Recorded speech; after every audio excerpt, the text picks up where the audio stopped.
Good evening, everyone, and welcome to tonight's council meeting. First of all, council would like to acknowledge the Wadawurrung people as the traditional owners of the lands, waterways, under the incredible skies we meet on today. We pay our respects to the elders past, present and emerging, and we acknowledge all Aboriginal and Torres Strait Islander people who are part of the greater Geelong community today, for we are one community. Now, this meeting is being broadcast on the internet, and the recording of the meeting will be published on Council's website.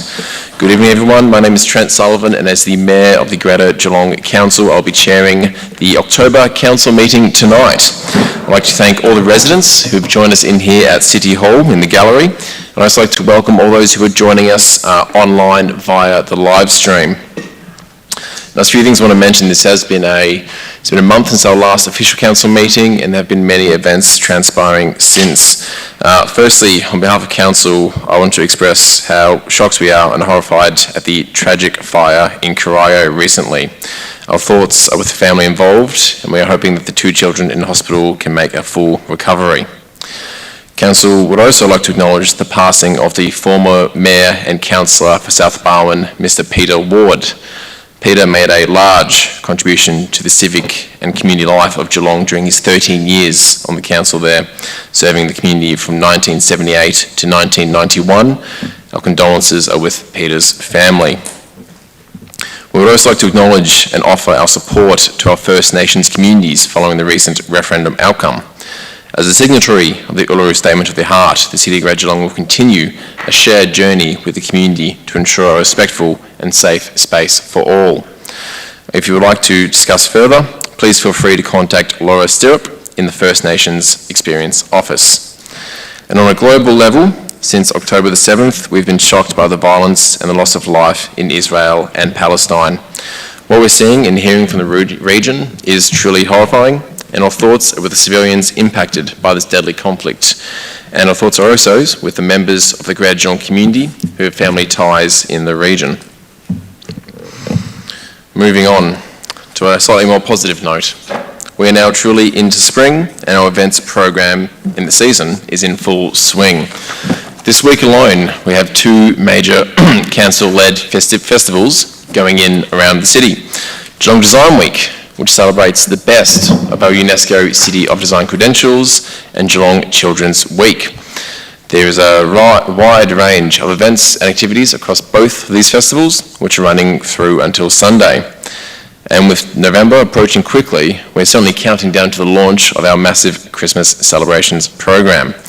Our Christmas in Geelong program begins with the traditional lighting of our iconic floating Christmas tree and associated entertainment on the waterfront on the evening of Saturday, the 11th of November. But there's much to see and do until the new year, with an increasing number of attractions and events right across the city and the wider region this festive season. You can certainly follow our website on social media to learn more about these events and many more on the calendar. But without further ado, we'll keep things moving. So thank you everybody for your attendance online and in person. Now, councillors, I will be asking for strict adherence to speaking time limits tonight. Are there any apologies that need to be noted this evening, councillors? And right now, maybe further touchbacks later. Declarations of conflicts of interest. Are there any other declarations of conflict of interest in relation to tonight's agenda? I have one. Thanks, Mr. Mayor. Patel? Sorry. I'm going to excuse myself for questions 12, 13 and 14, given that they're related to Balmoral Quay, and just in case they touch on topics that might impact the triggering of a conflict of interest for me, because I have a family member that lives in the area and owns property in the area. Thank you, Councillor Contel. That's questions 12, 13, 14. Everybody else, if any conflicts of interest do arise at the meeting, please let them be known. For confirmation of the minutes, may I please have a mover and a seconder to confirm the minutes of the council meeting held on the 26th of September 2023. Moved Councillor Murray, seconded Councillor Maloney. All those in favour? Thank you. It's carried. the next agenda item is public question and submission time. It is specifically available for questions and submissions rather than as a forum for discussion. In accordance with our policy, 45 minutes is set aside for question time, providing for each person to address the Council for 3 minutes per question or submission, with no more than 2 questions asked or submissions made per person. Questions and submissions provided in writing prior to the meeting will be considered first. After this, if time permits, members of the gallery will be given an opportunity to ask a question or make a submission. However, if it is in relation to an agenda item for tonight's meeting, councillors won't be able to provide you with an answer, as you'll be hearing us discuss it shortly. Now, I note there are some questions relating to an item on tonight's agenda, which are directed at councillors, being item 2.3, Pakenham Street Urban Design Framework North Precinct, deliberative engagement. As this is being considered tonight, councillors will be unable to answer any questions during the public question time. For those who have pre-submitted questions but not present tonight, responses to your questions have been published on the Council's website and will also be emailed to you. It's also important to note that each councillor have a copy of the questions that have been sent in. Now, for tonight's meeting, we've received pre-submitted questions from 20 community members. I will now read out everyone's name and their agended item there, also of their subject of their questions. For the public record, I'll then ask people to come up afterwards that and speak their bit. So, submitters are Joey Nikta for Rainbow Ready Roadmap Action Plan, Lisa Charter, Residential Parking Permit, Jamie Jeffrey, Nuclear Activity, Jean Nel de Coca, Tree Management, Murray Noonan, Geelong Defence Alliance, Jenny Knox, Ibbotson Street, St Leonards, Bruce Cook, Tucker Gravel, St Leonards, Richard Hollow, Tucker Gravel, St Leonards, Alison Murphy, Road Sealing and Access, Lower Bluff Area, St Leonards, Charles Street, Energy from Waste Facility at Lara, Joanna Duncan, Energy from Waste Facility at Lara, Diana Goodman, C436GGEE, Balmoral Quay Stage 5, Adrian Gordon, C436GGEE, Balmoral Quay Stage 5 and Stormwater, Sam Smith, C436GGEE, Balmoral Quay Stage 5,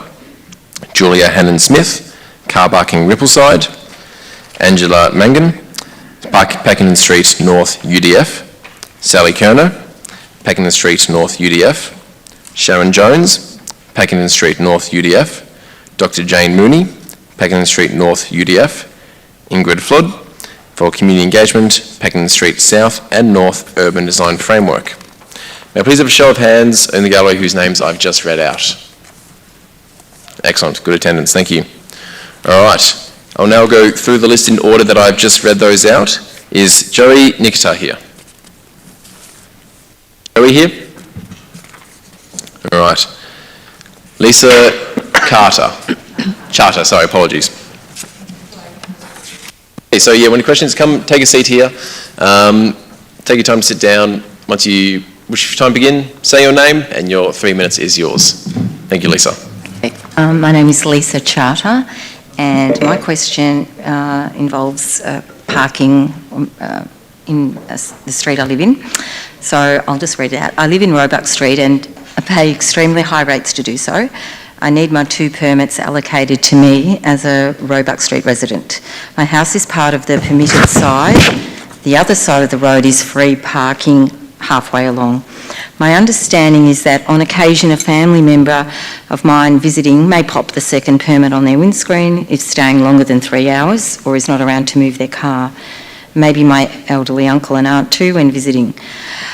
For 7 months, a person who lives in Thornhill Road, Highton, has been parking outside my home in order to walk to her workplace in Little Mallock Street, Centrelink. The original concept of permits is that my permitted area outside my home should not be used every day 8 till 6 by someone for convenience. Other residents have discussed this and are in agreement. I've made many contacts with the council to do something about this. I've taken many photos of the car with no luck. I was told by bylaws would call me. So I did have some recent communication, but nothing's happening. One council worker did inform me that the person had obtained the permit from someone who actually lives in Virginia Street. And this is just how I'm feeling. I believe the only possible person is, well, I do know who that could be, given they live in Virginia Street. And basically I'm saying a residential permit should be for residents. It just seems it's a long period to have a friend or an acquaintance. Yeah. Certainly agree. Thank you, Parking, Lisa. yeah. Absolutely. Okay. No, we thank you for your reporting to us, suspected misuse of a residential parking permit. Our police officers are undertaking an investigation to determine if there's been a breach. We thank you for reporting it again, and any further issues people have can be raised with our customer service centre or call 5272 5272. But we look forward to getting a response to you quickly and resolving this one. Thank you. Good. All right. Jamie Jeffrey. Jimmy, there we are.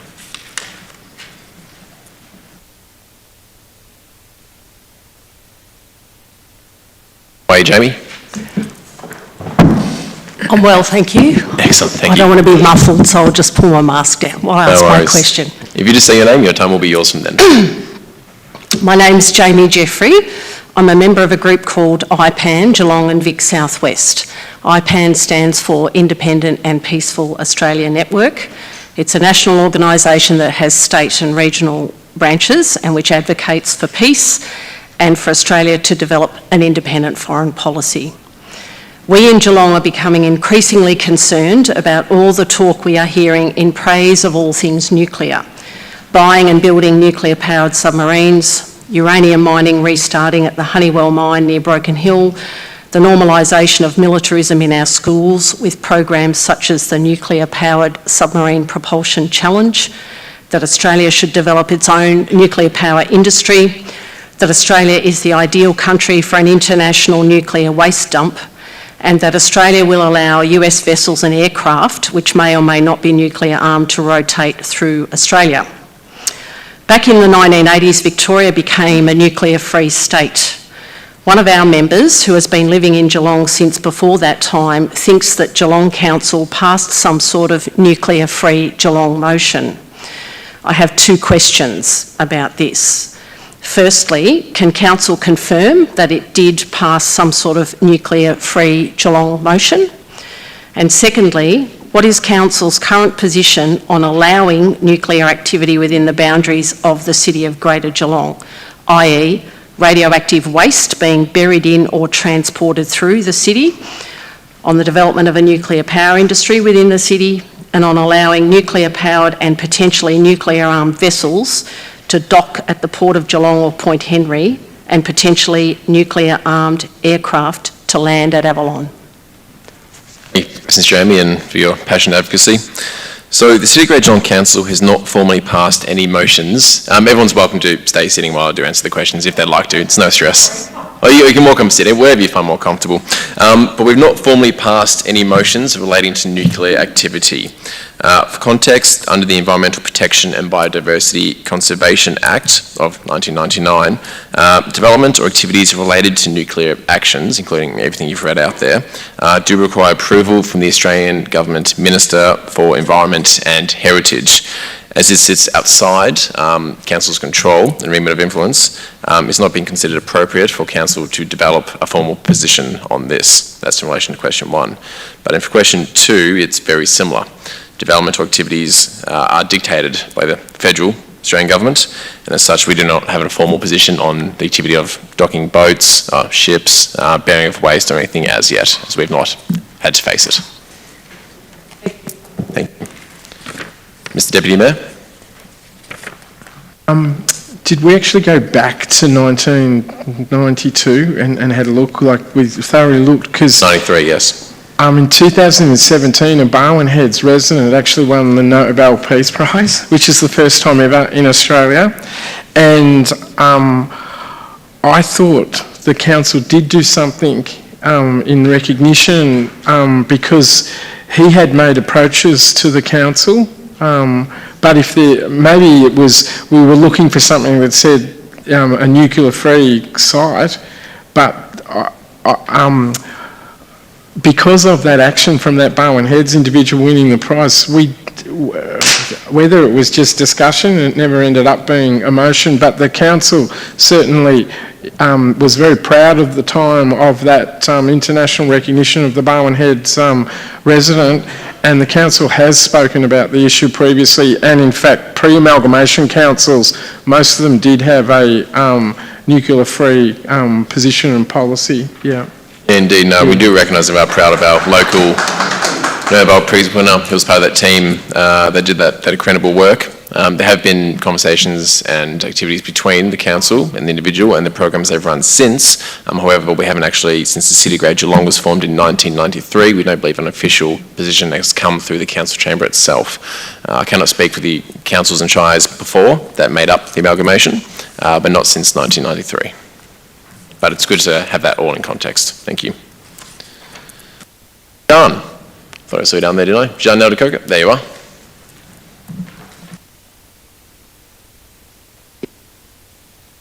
Hi, Jean. I'm fine very much. And how are you? I'm well, thank you. Well. Record, my name is Jean Nel de Kooker. I live in Highton. I'm a member of a group called Cool Geelong. And our purpose is to instigate action and support the preservation and expansion of the Greater Geelong Urban Forest. Our focus really is responsive tree management to support sustainable living. We are campaigning for a tree management regime that appropriately reflects the important role trees play across the different components of sustainable development, equally in the context of economic development, social development, and environmental protection. Now with that, my first question. At the recent September 2023 council meeting, City Infrastructure outlined the Geelong Tree Team's progressive and evidence-based approach to ensuring climate-resilient public trees in Geelong, incorporating not only Victorian native trees, but also trees from regions like Queensland. The Queensland brush boxes that we see in our trees and our streets recently serve as a great example. The Tree Team's approach aligns with scientific consensus about warmer summers and the critical role of all trees, whether they're native or non-native, in mitigating the intensifying heat of our summers, and it's clear we're heading into another, a very warm one again. And we commend the team for their approach. The tree planting team is doing an excellent, excellent job. The tree team is therefore, they're actively incorporating both native and non-native species as they recognize their crucial role in climate resilience. However, this approach and recognition is not consistently applied across the City of Geelong divisions. The Geelong Planning Scheme strictly limits tree protection to native Victorian varieties. The discrepancy effectively leaves non-native trees, regardless of their age and importance to our community, vulnerable. Developers are empowered and arguably in some instances encouraged, and this is not just purely on paper, it's also in terms of the implementation of the policy in a local context, to remove boundary trees that provide footpath shade in summer and that can be retained without impacting on housing density. And my question is, can the council explain the rationale behind the contradictory stance in terms of state? I understand that's difficult, but also in terms of local implementation. Good question, Jean. This does relate to some pretty heavy planning regulations, so we'll go to our Director of Planning and Design, Mr. Gareth Smith. Thank you, Mayor, and thank you, Jean. Good to see you again this evening. First, to just point out, the planning schemes are a state-owned instrument. So, and clause 52.17 regulates the removal of native vegetation and is in fact a statewide planning provision that council cannot change. There are no statewide planning provisions for non-native vegetation, And this is something we understand the Victorian Government has been considering in recent years, and we would certainly encourage him to continue to do that. For that, I was really hoping to hear that the council and the team is engaging with the state about the issue. The second question, recent events in Gippsland, oscillating between devastating fires and impending floods, underscored the urgent imperative for climate considerations in every facet of government decisions. A core aspect of this is the irreplaceable value of mature trees in combating heat as well as flood impact and risk.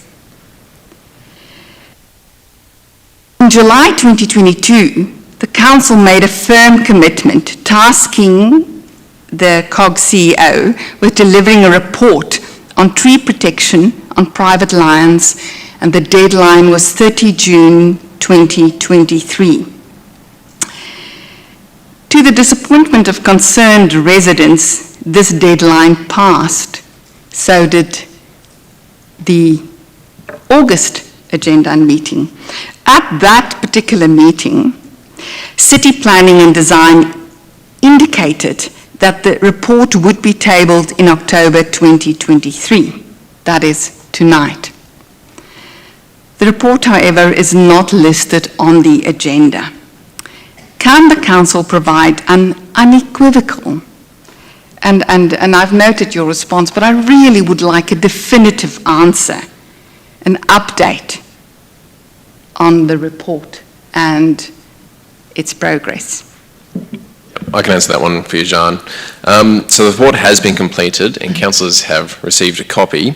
The report will be listed for a future council meeting. The creation and finishing of reports has to have somewhat flexibility into it. They are live documents, and we do want to make sure that when they do come before the chamber, they're the best that they can be. There's no sense in rushing something to meet a timeline when we want to make an end result for the community as positive as we can. So I think you can read into what I'm saying there. That's very good news, thank you, and I really do look forward to the excellence that you are striving to. The team have done a great job in it, and we're looking forward to bringing it to the chamber. And also thank you for your compliments on the team as well, for the tree planting team. They do a great job. Thank you.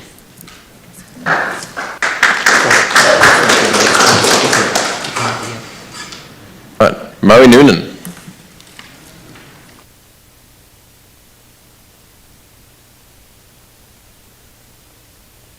How are you, Murray? Good, how are you, Mayor? Yeah, well, thank you. Councillors? Thanks for asking. Pleased to be here to ask my question. Well, thanks for coming in. If you just say your name in full, your time will be yours. My name is Murray Noonan. Like Jamie Jeffrey, I'm a member of the IPAN Geelong and Southwest Victoria network. My question is this: regarding Council's role in the Geelong Defence Alliance, GDA, how much ratepayers' funds have been invested in the GDA, and specifically, which organisations have any such monies been paid to, and for what purpose? Good question, Murray. So where did you say you were from a group again as well?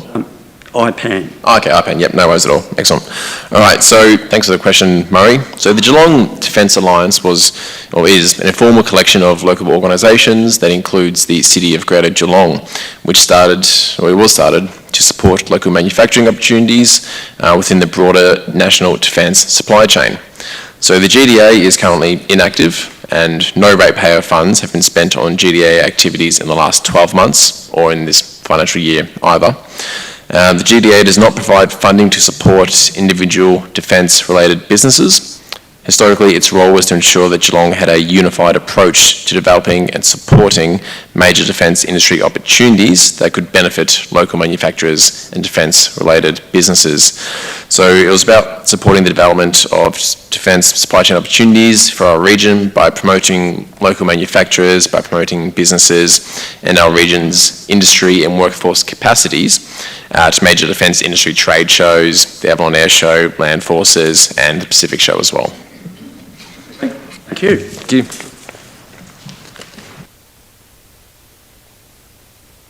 Jenny Knox. Oh, there you are. Way, Jenny. Thank you. And you just say your full name, your time will be yours. Jenny Knox. So just for some context, according to the St Leonard's Growth Area 2 Outline Development Plan 2015, Ibbotson Street between Murradock and Bluff Roads is to become a greenway. 8 years has now passed since this plan was developed. It is timely that Ibbotson is now closed and becomes a greenway as planned. The Lifestyle Village has already installed an access point from Bluff Road to continue their development, and walking paths from the Sea Change estate have been sitting completed for several years now.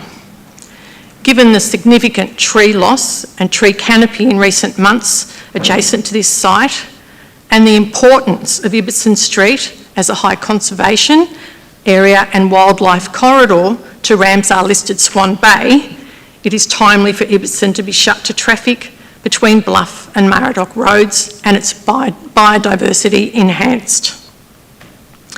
So I ask, can Council advise when Ibbotson Street, St Leonard's between Bluff Road and Murradock Road will be closed to become a greenway, and if no date is known, has communication with landowners been undertaken during the past 8 years, and importantly, more recently, with those landowners? And if not, what is preventing Ibbotson from becoming a greenway now?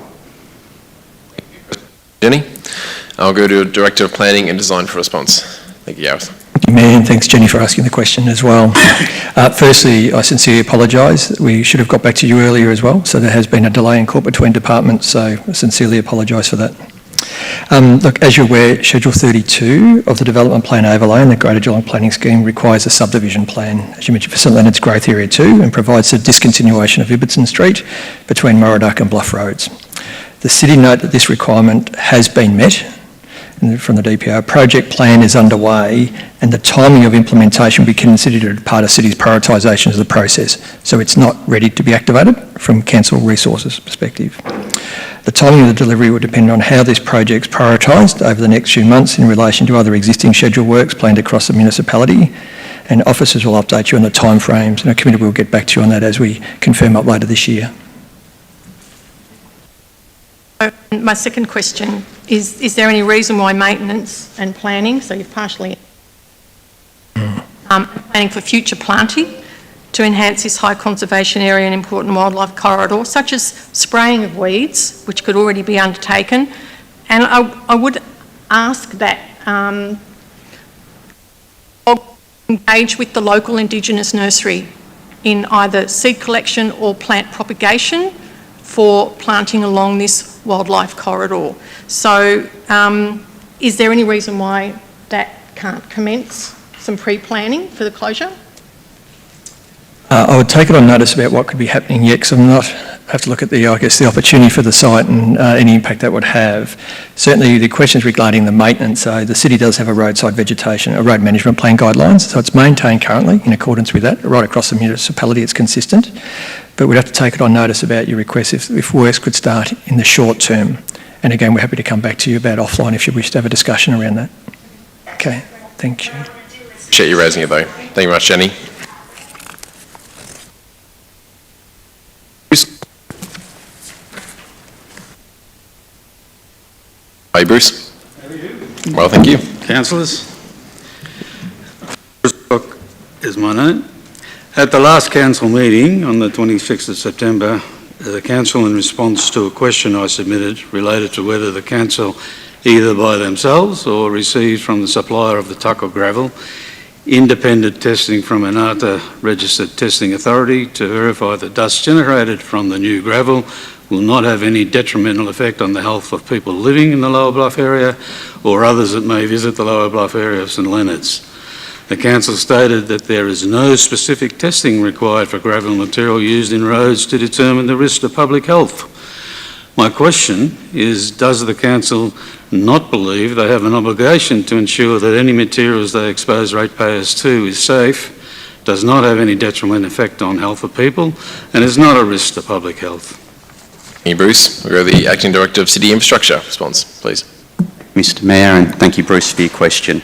Council maintained the safety and efficiency of our gravel roads in accordance with standards practiced throughout Australia. These products are carefully selected to provide a durable and safe driving surface, and in the previous answer we did that through some governing bodies to get that data. The current product used on gravel roads is commonly used application for many local governments and surrounding road authorities across Australia on unsealed roads. There is no evidence to indicate that these products used in gravel roads present health concerns for communities across Australia. Thank you, David. Question or do I wait to the end? Beg your pardon, Bruce? Sorry? I beg your pardon? Can I ask another question or do We have to go through all the pre-submitted questions first, I'm afraid. Thank you. Richard Hollow. Is Richard here this evening? On to Alison Murphy. Alison Murphy. Charles Street. I see you there, sir. Hi, Charles. Thank you, Mayor, and thank you, councillors. Yeah, Charles Street from, I live in Lara and I work with Team Lara, and our focus is on the Lara Big Incinerator proposal. My first question, recently Council wrote to the Planning Minister, the Honourable Sonia Kilkenny MP, regarding community concerns about the proposed energy from waste or EFW facility at Lara.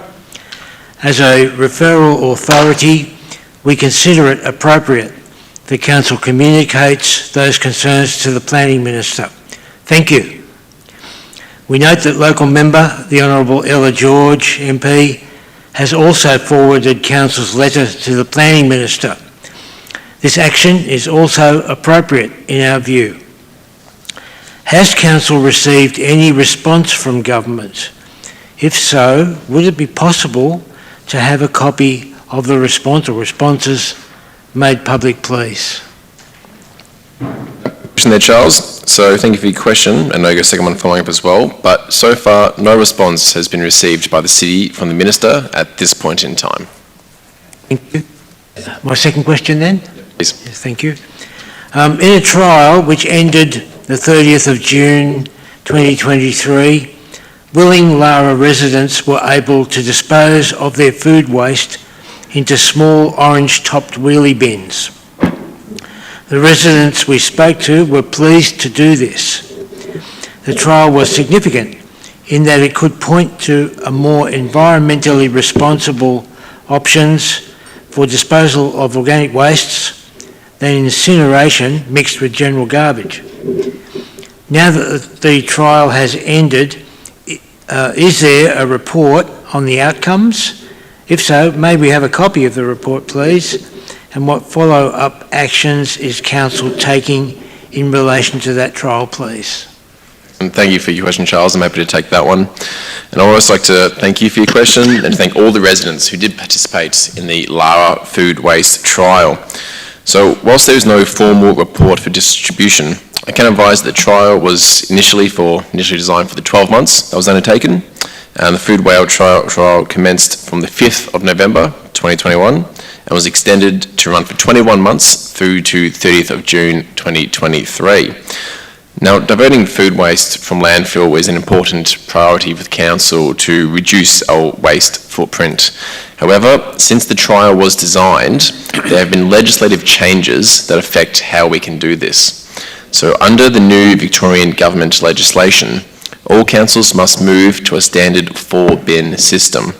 Red for general rubbish, yellow for mixed recycling, lime green for combined food and garden organics, and a purple for glass. So the state requirements are aimed at improving recycling outcomes and reducing confusion from different bin services and colours across the state, because right now each LGA can do it differently. They also mean that a separate food waste service, like what we did and offered in Lara, is no longer possible, as it has to be inside a green bin now going forwards. That's the legislation. So more processing facilities will be necessary to adapt to the much larger volume of combined food and green waste or green organics in the Greater Geelong that we produce.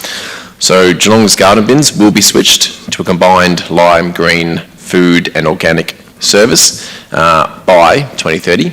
We hopefully will do it sooner, which includes working with Barwon Water Regional Renewable Organics Network, a facility that we're currently building in Conowari.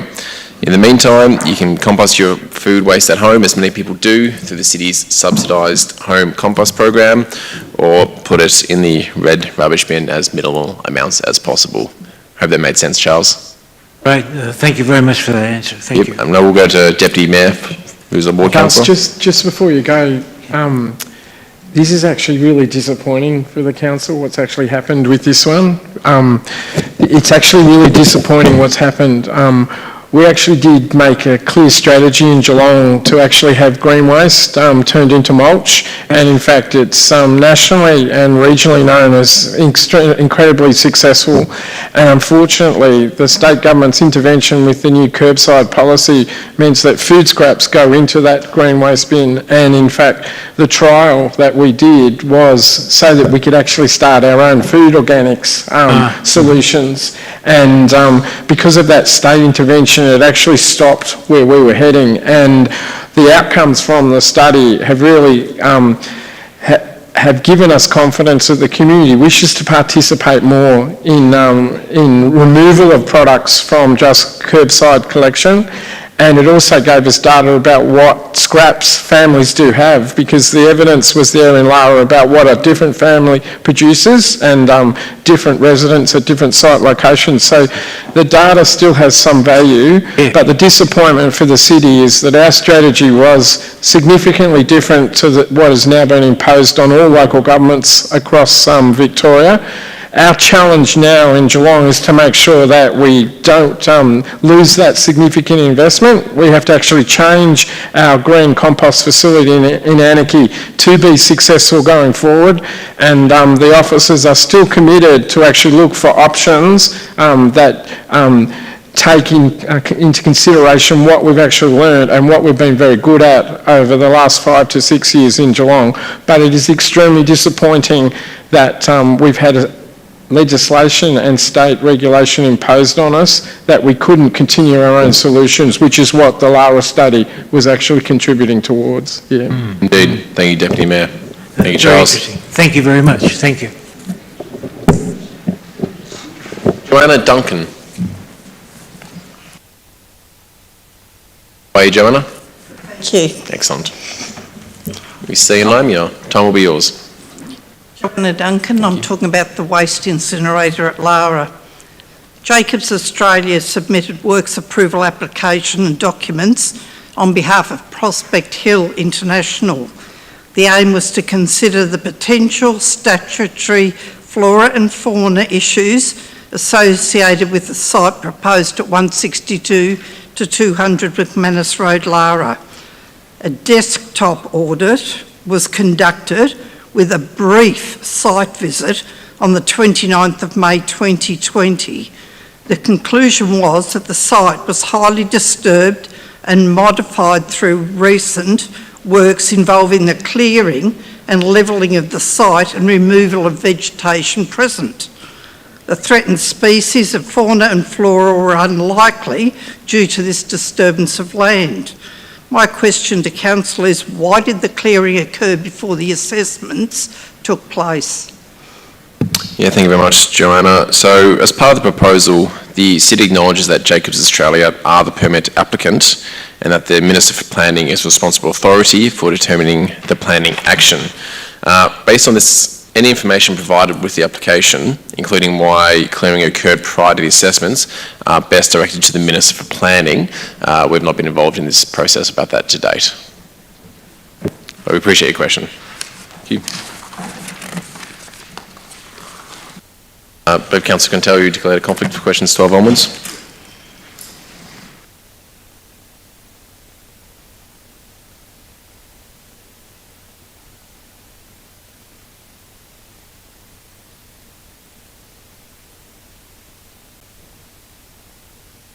Diana Goodman.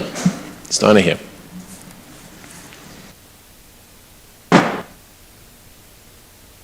Hi, Diana. How are you? Excellent. Well, thank you. Good evening, councillors. I oppose the proposed amendment C436GGEE, Balmoral, Key, Stage 5. The background to my question: the Rippleside Urban Design Guidelines, published in 2000 and updated in March 2023, call for medium-density housing in this location outside the boundary of central Geelong. A separate planning document defines high density as 40 or more dwellings per hectare. As proposed, Stage 5 would result in Balmoral Key comprising of about 67 dwellings per hectare. The amendment would double the permitted height limit of Stage 5 from 13.5 to 28.3 metres. This is 7 stories above ground. As long ago as 2005, VCAT considered that such a block would exceed reasonable height limits for that site. My question is in 2 parts. A, why has Council entertained this change in planning rules, contradicting its policy objective for medium density development in the area? B, does Council acknowledge that this may give rise to a community perception that its conduct is misleading and deceptive? Thank you for your question, Diana. We've got our Director of Planning and Delivery. Thank you, Mayor, and thank you, Diana, for the question. Firstly, just off script, we're obliged to consider applications that come forward and take them through an appropriate process. It's an obligation we have as a city as well, and all municipalities. The matter, though, you raised, particularly in these questions, we've certainly got a number of submissions in relation to that as part of this amendment. And as you know, we've finalised that exhibition process on the 25th of September. So part of the amendment process now, all those submissions will be considered by city officers and responded to before being considered by the councillors. So there'll be a comprehensive response to that you'd better read in time. This matter will be presented to the upcoming December meeting, 12th of December, we're proposing at this stage, and all matters raised will be addressed through that report and considered by the councillors. So thank you. Murray? Thank you. Gareth, while you're still there, so that's the 12th of December's meeting. What happens after that? What's the process? Depending on the council resolution, but we'd suggest it potentially would be making either, or it depends on the officer's recommendation, to be honest, but the next steps would be looking at putting in a submission to the Minister for Planning. To actually support or otherwise, or a change. So, and take it, ideally be recommending it to a panel process, I would suggest. But again, we've got to see, officers need to go through the process and assess the submissions, etc., and take it from there to what their recommendation is to council to the next step. You're normally through to a panel process, sir. Thank you, Diana. Adrian Gordon. Is Adrian Gordon here? There we are. Hi, Adrian. Mayor and councillors. My issue relates to the same topic. In fact, I've got 2 questions. I will deal with, I'll just read this one out first. It's regarding storm water. But the background, my issue relates to stormwater drainage, pollution of Corio Bay and Council's part to play in the improvement of water quality of the bay. Drainage systems whose destination is the Barwon River or the Corio Bay is my focus today, and ought to have litter and silt traps immediately prior to discharge into the open waters. There are a number of drainage outlets to the bay. Rippleside is the termination point of an extensive catchment area, and there are various detention and litter traps and silt traps throughout that system. St Helens is another such example. It has historically been the responsibility of councils, the CECMA and the EPA, to ensure that drainage works effectively and functions to remove litter and silt. It is beyond the expertise and abilities of the residential owners to build and maintain these structures in a clean, functioning state. The drain on the north side of Rippleside Park discharges great plumes of silt into the bay during rainfall. This has been exacerbated by the lack of design and supervision of the construction process of Balmoral Quay development. My question today, can the council ensure an effective upgrade of the drainage of Yacht Approach to effectively catch litter and silt, preventing it from making its way to the bay? These sump pits / litter traps are to be regularly cleaned. Effectively, this principle applies to all drainage into the bay. Have a question, Adrian? I'll go to our Director of Planning and Design for response to this one, or an engineering one, probably. Yep, City Infrastructure, I imagine. Thank you. Mr Mayor, and thank you, Adrian. The City does acknowledge the Barwon River and Cry Bay as very significant bodies of water within our municipality. Through our stormwater catchment strategy, the City are undertaking stormwater studies across our 25 catchment areas to better understand what stormwater upgrade opportunities exist within each area. The studies are focusing on establishing opportunities to minimise flood impact, minimise stormwater impact on our receiving waterways, whilst also looking at possibilities of harvesting and reusing stormwater.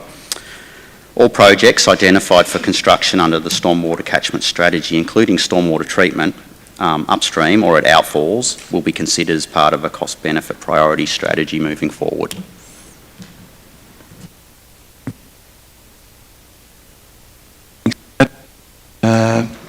Doesn't really tell me much though. Working it. Did you have a second question? My second question relates more particularly to the Balmoral Quay development. My background, considering Council's responsibility in approving or rejecting proposals of developments in the Balmoral Quay area, and the fact that pedestrian access, in particular disabled access along Harbourside Drive, has not been provided between Council's car park on the north side of Rippleside Park to serve stages 2, 3 and 4, and even stage 1 as far as that goes, forcing residents to walk on the roadway. This footpath has no pram crossings or disabled crossings for anyone to use the footpath, the tiny bit of footpath that's there. It creates an unsafe situation, especially on garbage collection day. The Lum Place turnout onto Harbourside Drive creates a conflict with incoming traffic, which is also dangerous. The turnout favours turning to the right, whereas all traffic will turn to the left. There is no point for traffic to turn to the right. Why would anybody from stage 1 want to turn into the right into stage 2, 3 and 4? It's just uncomprehending. So the road design was faulty in the first place, and we've got a dangerous situation. The footpath doesn't connect through to the Rippleside Park. Stages 3 and 4 are not even occupied yet, and the dangerous non-compliance situation exists already. The traffic management report available appears to be dated 1st of April 2003 for the Balmoral Quay development. 1st of April, I don't know just who the April Fool is going to be here, but I would have thought that Council's due diligence and infrastructure design guidelines would dictate that the current traffic management study was warranted, especially with the proposal dramatically increasing the number of tenancies to an extremely high density. The impact of such an increase of traffic movements in the surrounding area is of major concern. Further compounding bad effect is the construction traffic, site office and amenities, storage of materials, and the building duration of stage 5, and medical emergencies. We've already had one lady die and the ambulance people couldn't find the place. My question is, can you direct me to an up-to-date traffic study? Thank you for your question, Adrian. I'll go to the directors for a response. Yeah, thank you, Adrian. A copy of the traffic and transport assessment can be found under the supporting documents on Council's website for Amendment C436GGEE, Balmoral Quay, Rippleside, and we've provided a link in the answer to that location. The study was first prepared in December 2016 and has been subsequently amended to reflect newly anticipated traffic volumes resulting from proposed changes to the Balmoral Quay Rippleside works and Amendment C436GGEE. And that will be on our website. Thank you, Adrian. Thank you very much. Thank you.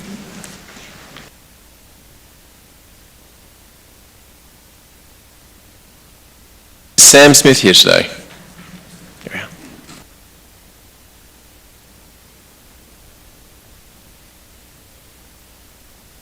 Hi, Sam. Mr Mayor, good evening to you and the rest of the councillors.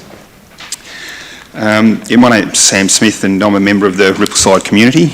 And I have a question in regard to Stage 5 at Balmoral Quay. It's sort of two questions in one. Are you able to provide the income the city would receive on an annual basis from the proposed amendment of Stage 5 versus the current approved development of Stage 5? It's part A, and then part B, how much does this influence the decision-making of councils in regard to recommending whether the proposed development should proceed or not? Or to put another way, I guess I'm trying to get my head on, I'm trying to understand the priority of any commercial upside versus the concerns of the community. Thank you for your question, Sam. So Planning Scheme Amendment C436GGE is the permit application, as you know, for Stage 5 Balmoral Quay that's being considered by Council's strategic, implementation and statutory planning teams. Rates are determined by Council's property department, and there's been no correspondence between the two teams to date except for the matter of road naming. The change to potential rate income is not a consideration in planning scheme amendments or statutory planning processes, and decisions must be made on the basis of planning policy merit alone.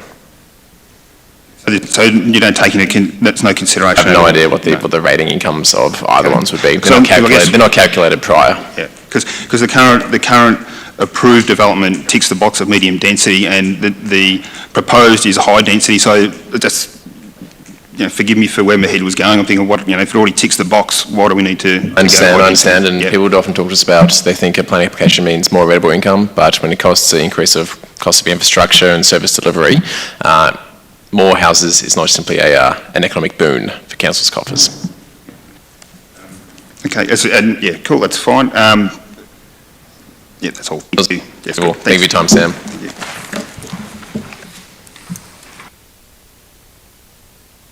Julie Hannon-Smith here this evening. Okay. Hi, Julie. Very well. Excellent. Thank you for the opportunity, Mayor and councillors. My two questions relate to current car parking issues around Rippleside streets. And I stress that it's current, it's not future, because I know that I hear Gareth Smith speaking about the traffic management plan, so that will be really interesting to see what happens, but I don't think car parking has been very well addressed. That's the nature of my questions in relation to the Balmoral Quay development and the bordering streets. The Liverpool Street, Balmoral Crescent, Walker, Margaret and Edward Streets in particular have been very much impacted. During weekdays, vehicles block residents' driveways, block the main north side roadway and the park crossing, the only park crossing onto Rippleside Park that you can take as a pedestrian. I don't know how many of you have actually done a site visit down there, but it's very well worth seeing the narrow pathway and cars consistently parking at the end of that, as mentioned by Adrian, the earlier speaker, that it's a real problem when workers park straight across there. If you're coming down with a pram with kids, you have to back up and you have to go around a hairpin bend along the road. This congested parking makes access really hard for other users. As I'm saying, it affects not only pedestrians and cyclists and prams, people using walkers, but also other trucks doing deliveries and just going about business. It's not only hard, but it is unsafe using these roadways instead of paths. I've previously raised this issue in letters and a petition to Council this year. The officer responses have been to advise that this is a temporary inconvenience while development and building is occurring. 7 years is temporary. This has been the past building experience, and likely a further 7 years. This is actually a generational lifetime for some. Currently, complaints regarding illegal and obstructionist vehicle parking are registered with Council in 2 ways, via the online system or via the customer service phone line. I'm going to speak, my question relates really to the online system. Why does Council use what feels like an out-of-date system for reporting and uploading details on illegal or inappropriate car parking? This online system does not allow photos to be uploaded, doesn't allow real-time data to be collected. It's not acted on promptly in order to issue an infringement. Melbourne City Council has for some years been using a real-time system enabling photos to be uploaded and information to be sent to you within a few hours on the actions that have been taken. I'm not saying that they've rushed over there with parking officers in that time, but certainly they update and let you know what's going on. My reports to Council of during working hours have eventually had a response, often 2 to 4 days after the online reporting, by a person phoning me. So what does Council, why do we keep using this, is my question. Thank you for your question, Julie. I'll go to the Director of Community Service Delivery for a response, if you could please.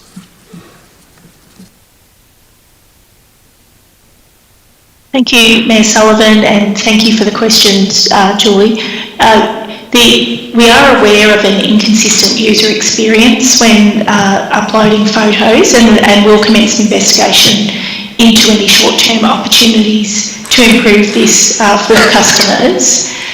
We do act on, as you've said, I acknowledge your feedback on the delay, the complaints based on safety and available resources, and we are looking at our resource allocation in that space at the moment also. The parking team has prioritised this area in recent months and can be there up to 3 times a day, but I do acknowledge your feedback.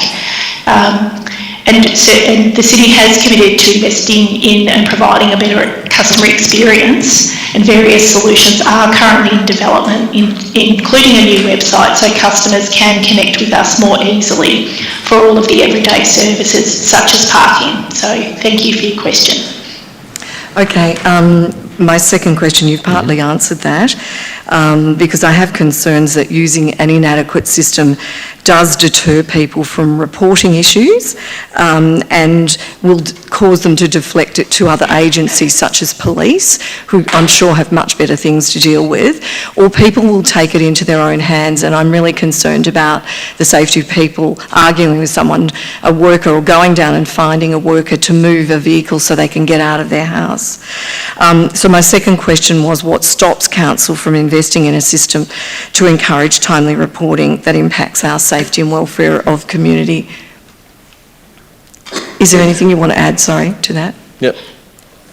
Thanks, Julie. Yes, so I've covered most of that, and certainly acknowledge your feedback in relation to people reporting to other entities such as Victoria Police, and we do have a strong working relationship with Victoria Police to make sure that we are looking at all of those things. But I think the point of the question is about the customer experience and the accessibility, which we are currently looking into. Thank you. Thanks, Julie. Thank you. All right, we'll just pause a moment so we can bring back in Councillor Contell. I've noted we have gone over our allotted 45 minutes for question time, but we do have a few more submitters and I don't want to get through everyone's submitted questions. So I think we've got 4 or 5 left.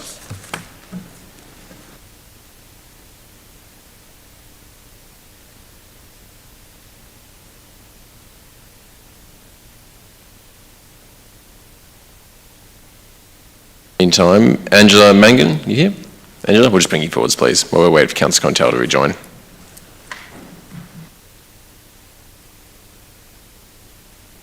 How are you, Angela?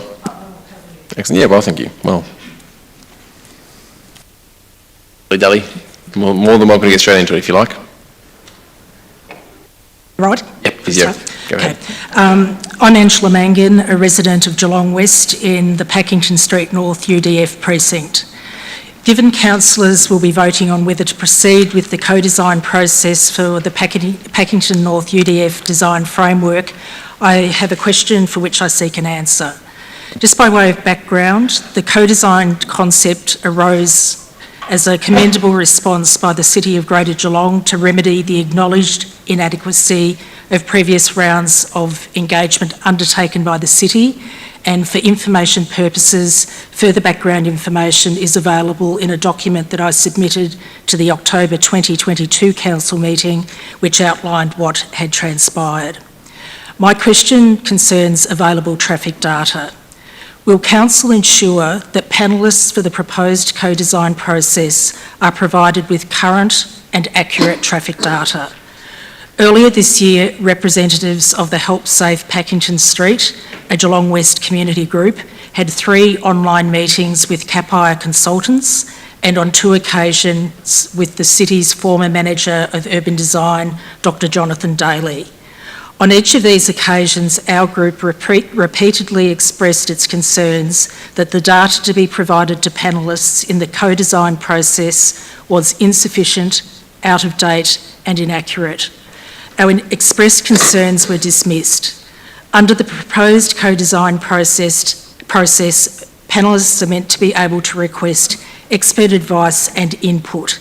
Yet when we asked for such input to include current traffic analysis data for Packington Street, North UDF, we were told that no further studies would be done to provide panellists with current data, and that the traffic analysis previously conducted using 2010 as base data would be provided and used.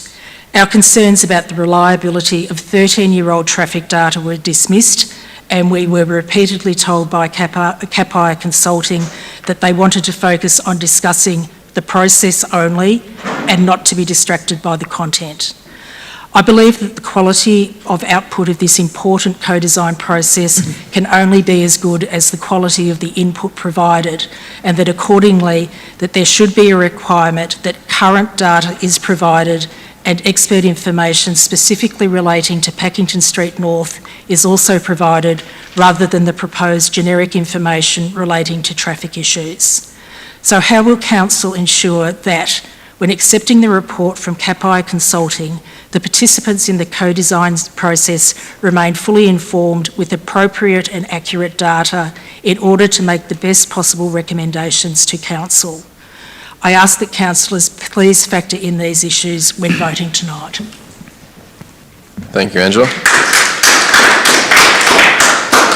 Good response from our Director of Planning and Delivery. Thank you, Mayor, and thank you, Angela, for attending and asking the questions. Just in terms first of the previous processes, the community engagement for Packington UDF has been comprehensive and elicited significant feedback, which we're quite proud of. It's the reason we actually undertake the process, to make sure the community engage. In December 21, Council endorsed 2 sections of the Packington UDF. They were developed following extensive and effective engagement delivered over a period of 3 years. Similar comprehensive engagement processes are also undertaken for other UDFs in South Geelong and Highton. These processes also saw significant community participation and discussion resulted in positive outcomes for the community involved, and councillors endorsed those UDFs. Planning officers recognised that Packington Street North Precinct presented an opportunity to trial a different approach to engagement, hence this proposed community panel process. The panel will be provided with the appropriate information to enable them to prepare the recommendations for the UDF, and this will include the background information, key data, presentations, also from experts in the field, with any data they may have at the time. We've been pleased with the high level of engagement to date and look forward to seeing the engagement continue with genuine representation of the whole community. And in terms of question 2, I believe you continued on to there. The report outlines that the Council has this evening that the panel will be provided with the key information how participants' knowledge will be built through the sessions. The information will be provided through the provision of pre-reading data, presentations of several experts. All information provided will be relevant to the Paco North Precinct. This will be sufficient to ensure the panel is fully informed, and we will also take on board from that panel any other requests they have at the time, but we can't predict what they are at this time. We certainly haven't dismissed any views of the past. We've considered them. Sometimes we'll have a different of opinion. That's not dismissing the suggestions that come forward. Thank you. Director. Thank you, Angela.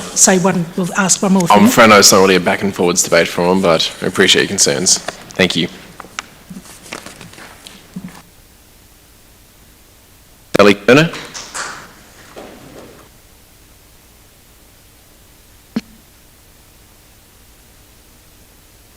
Hi, Sally. Excellent. And good evening, councillors. Thank you for this opportunity.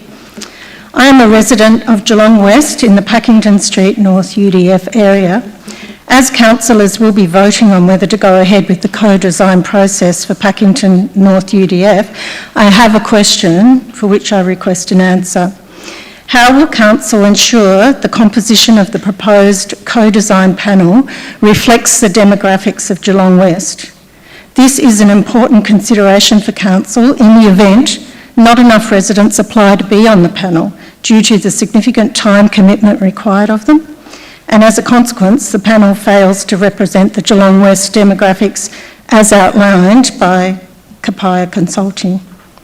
Capaya Consulting has been very specific from the outset that the resident component of the panel needs to reflect the ABS demographic breakdown of Geelong West so as to be representative of the community.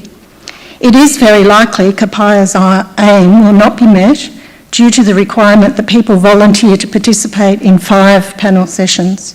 3 of these sessions are each 5 hours in length and being run on Saturdays, with a further 5 hours spread across 2 Thursday evenings, in addition to the preliminary and supplementary reading that is required. Council should approach this matter with caution, since there will likely be a limited number of people with the time and energy to effectively engage as volunteers with this project on top of work and personal commitments. I ask that councillors please consider this issue when voting tonight. Thank you. Thank you very much, Sally. I'll go to that briefly in there, but we thank you for your question that. So the report states that the community panel will be made up to 60 people, but will still be able to operate functionally if only 43 people attend, being the quorum. So the report also shows on page 9 that the required participation mix to ensure a reflection of the local demographics. So it shows what we require there. The independent consultant engaged to deliver this project has successfully ran several similar processes elsewhere, so we do have faith in their proven history. The session dates and times proposed have been carefully considered to ensure when as many people can attend, to avoid low times when people are away. So that's taking into account school holidays, public holidays, Paco Festa, of course, naturally, will be avoided. In addition, Council will be providing $100 of remuneration to the participants in acknowledgement of the significant time and effort expected from participating community members. So that's a bit of information around that part there. Wondering what happens if you don't get the 43? Well, hopefully we don't have to cross that bridge, but we might come up to it when we do. Thank you. Darren Jones.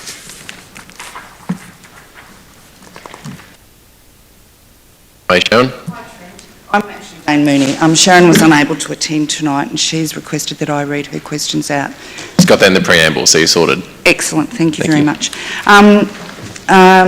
So Sharon's a resident, a local resident. Her first question is, will council commit to reducing the pressure for inappropriate height development in the Packington Street North area in lieu of the high-rise development of the former North Geelong sale yards?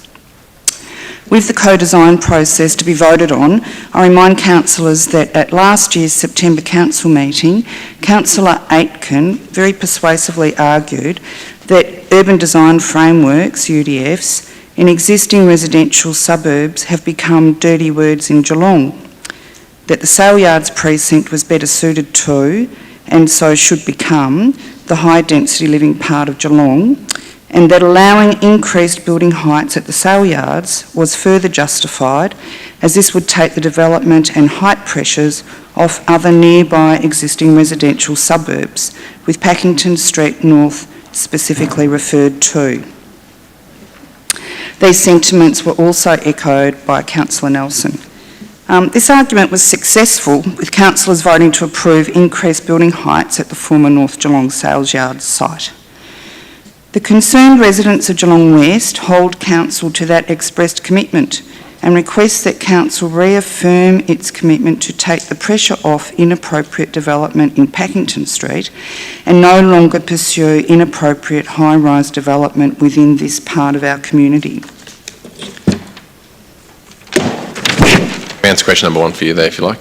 Sorry? I can answer question number one there for you, if you like. Yep. Thank you. And that's, so we thank you, Sharon, for the question, read out by yourself, Jane.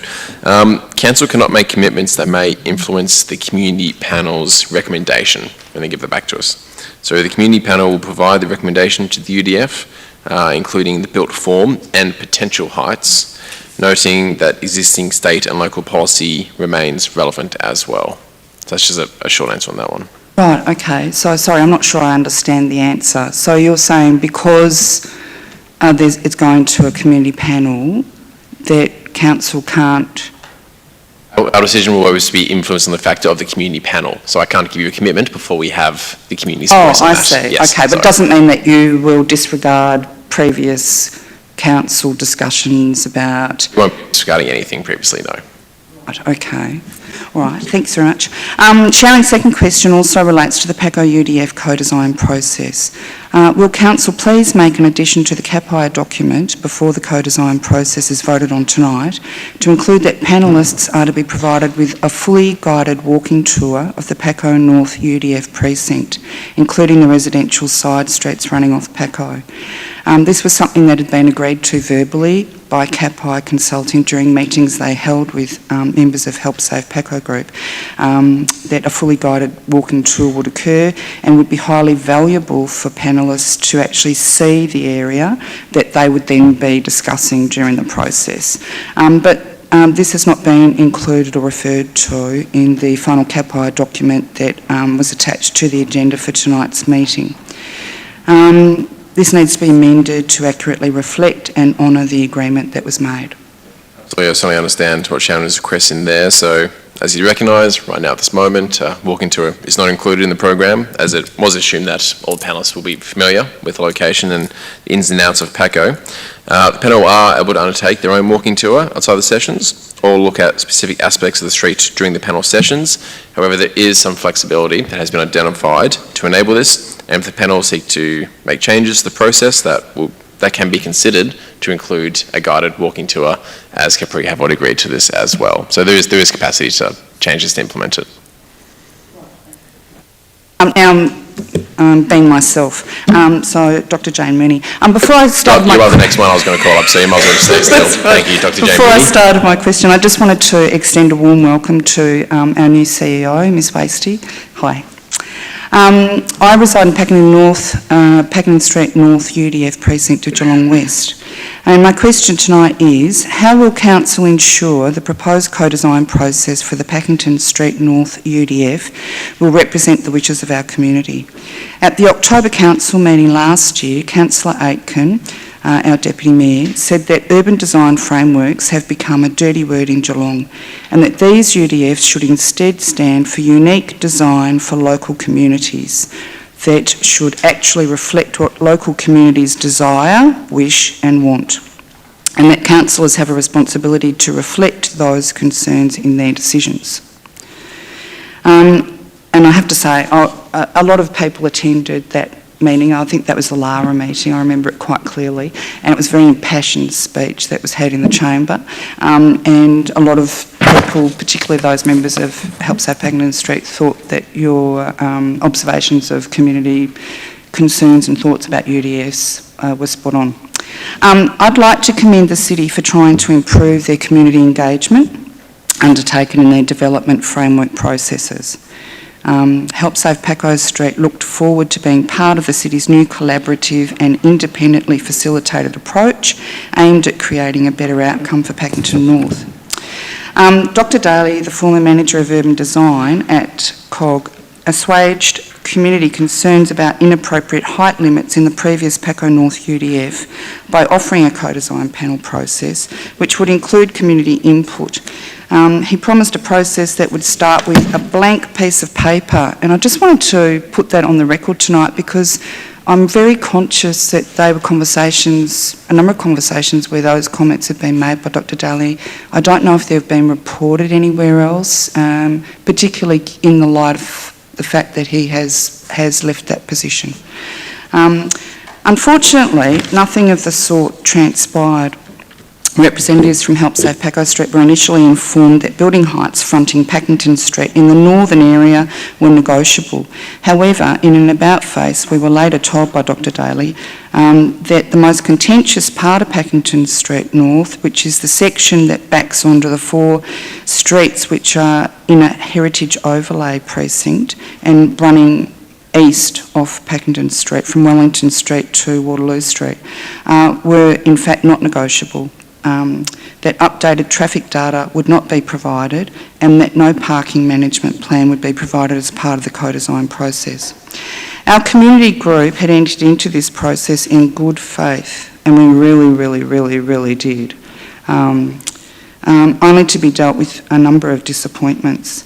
And I just wanted to quickly make reference to Angela's question and Gareth's response to it.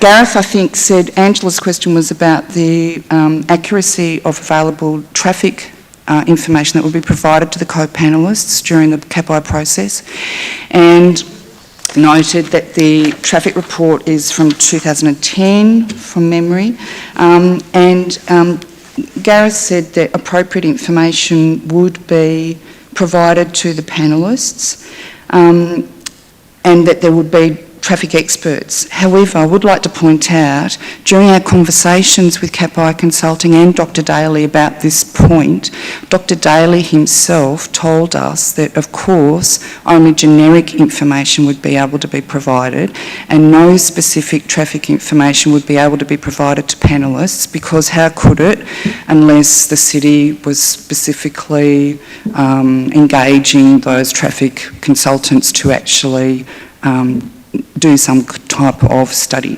So just to your point, Gareth, it sounds great in principle, but in practice it won't actually happen. It looks like we can see what we can get on that one. We'll go to Dr Gareth for a answer, please. I jumped in before the end of my question, sorry. Well, we're about a minute and a half over time for your allotted speaking. I'm sorry. Really... Our community group had entered into this process in good faith, only to be dealt many disappointments. What will the City do to rebuild the trust of the Geelong West community? Dr Smith. Thank you. Thank you, Mayor, and thank you, Dr Mooney, for coming along this evening. Just to clarify, the engagement report that's within the pack for tonight for the Council's consideration includes building heights as a project negotiable. So it's in C section 2.4, you better set in there, meaning that the community panel will be able to include recommendations for building heights. We note the existing state and local policy remains relevant, though, to those discussions. And surprising, I guess, that it's come to you tonight, because obviously Dr John Daly, our Urban Design Heritage Manager, obviously emailed a response to those suggestions on the 16th of June, and obviously I was copied in on that as well, that actually clarified that position as well. So he has actually responded formally in writing actually to clarify it was always a negotiable and he felt he was being misrepresented on what he had said. So hopefully this puts it to rest though that it is a negotiable and it is actually in the council report tonight. The city will reflect the community panel recommendations also in the UDF, which will then be provided back to the panel for their endorsement. After this, council will consider the final UDF for adoption. As the community panel will reflect the broader community, their endorsement of the UDF will also represent the wishes of the broader community, and hopefully that helps build some of the trust into the process as well. So we look forward to working with you on the rest of the process. Thanks, Gareth. No worries. Gareth, I am very reassured to hear you reaffirm that building heights are negotiable. Thank you. Thanks. Thank you, Dr. Meany. Is Ingrid Flood here today?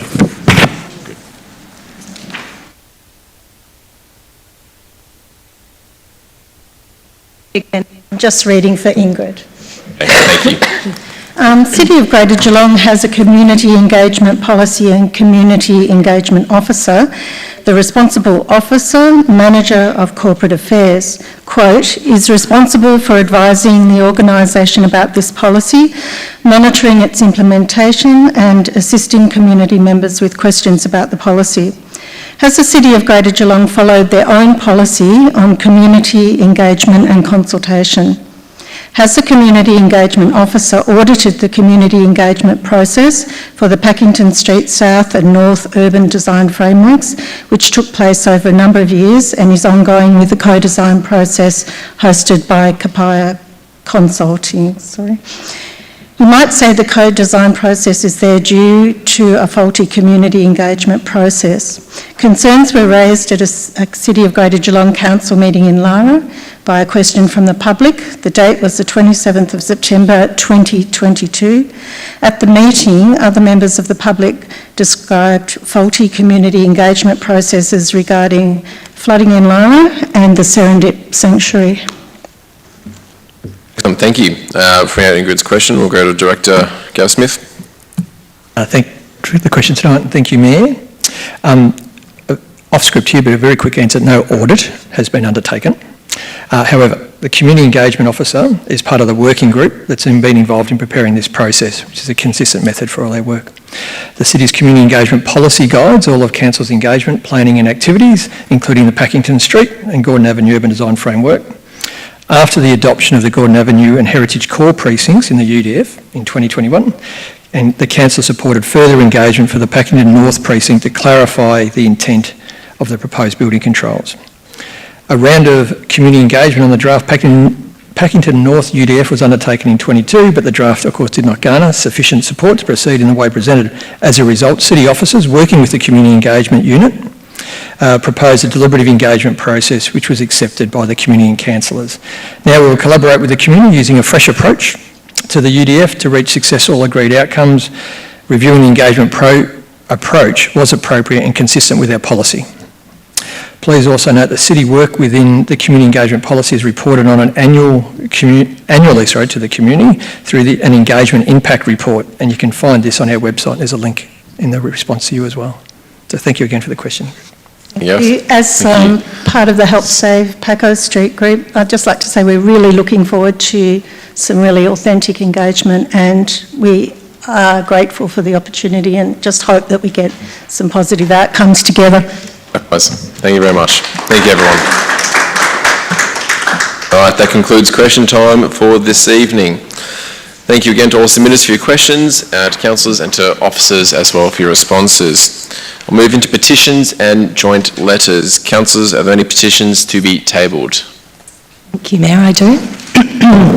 I'm tabling on behalf of Clarice Allwood and 25 signatories. This petition names Protect Wildlife on Rhines Road in Wellington. The petition is calling upon Council to install appropriate signage to alert road users of wildlife in the area. Residents have witnessed an increase in injured and killed wildlife along Rhines Road, causing distress and safety concerns for individuals swerving to miss animals. I'd like to table that. Thank you very much, Councillor Wilkinson. I'll consider that tabled. All right, now before we go to section 2 for reports, I will just take a 5-minute break at 7:30 now. We'll resume at 7:35. Thank you. Yep. No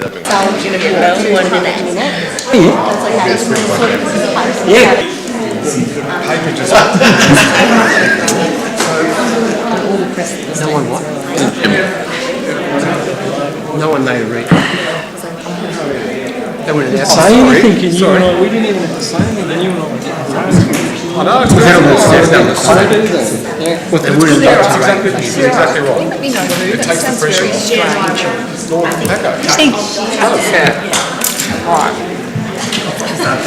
They didn't say anything. Yeah, okay. Quite public on Sunday. Really? All right, everyone, we'll get the show on the road.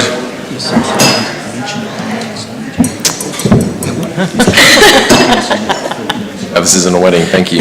All right, everybody, we're moving now into section 2, reports. The first item on the agenda is the Youth Council third report of 2023.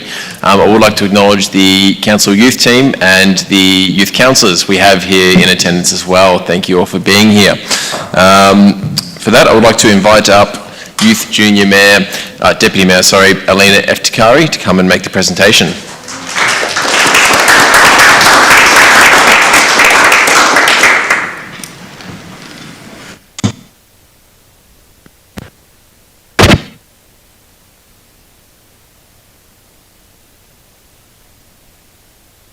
Again, the Youth Council would like to acknowledge the Wadawurrung people, the traditional owners of the lands, waterways and skies, and we pay our respects to elders past, present and emerging.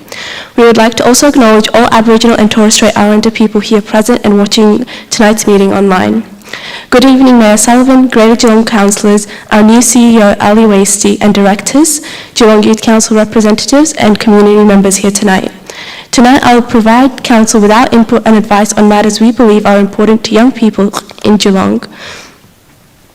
The 2023 Youth Council members were delighted to welcome and hear from Barwon Health's Healthy Community team about e-cigarette use, or more commonly known as vapes among young people. Participants heard about the laws, prevalence, health effects, risks and motivations of young people to use vapes. After this consultation, members were motivated to speak to young people across Geelong in the Youth Advisory Board program to understand to what extent vaping is an issue among the youth community. Youth Council members found that vaping is a significant issue for young people across Geelong, with most young people agreeing that more than 1 in 3 people they know use vapes. Based on the feedback Youth Council has received from young people and feedback from councillors in the Councillor Connect mentoring program, Youth Council would like to put forward the following advice pertaining to preventing and reducing vape use among young people. 1. Update and increase signage across Geelong that identifies both vape and smoke-free zones. On this signage, take a strength-based approach and include information about where people can seek help from Barwon Health's Be Smoke-Free clinics and services so people can seek help for their nicotine addiction. 2. The City of Melbourne has developed a vape and smoke-free zone map for the community. Youth Council would like to see Council produce a vape and smoke-free map to promote smoke-free spaces and places across the city centre. 3. As the City of Melbourne has done, consider implementing a ban on tobacco and e-cigarette product sales in City of Greater Geelong owned or managed sites. 4. Advocate to the state government for more extensive tobacco and e-cigarette regulations, as Victoria is significantly lagging behind when compared to other states. Consider specifically advocating for the implementation of tobacco retail licensing scheme, which requires all retailers to have a license to sell tobacco and e-cigarettes. Youth Council's second topic for attention is to consider young people when planning major events across Geelong. Youth Council participants have been discussing throughout the year how events at the city only often cater to children and adults, and not much, if any, consideration is given on how to attract young people to an event or engage them whilst attending events. When Youth Council members discussed this within the Youth Advisory Board program, young people agreed that when they attend events with their families, they have little to keep them entertained. When asked what young people would like to see at events, many agreed that a dedicated youth space with free activities and food would be a welcomed addition. As well as this, opportunities to perform at events, opportunities to engage musicians who appeal to young people, and market stalls allocated to young people selling their goods or that have young people as their target audience would be a fantastic addition. Based on this feedback from young people, the following advice is provided to Council.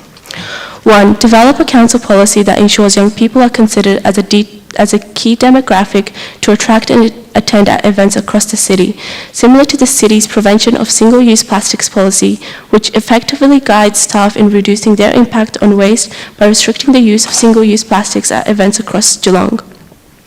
When allocating council funds to supporting major events, consider allocating a portion of the budget to ensure young people are considered and have age-appropriate and youth-informed entertainment at events.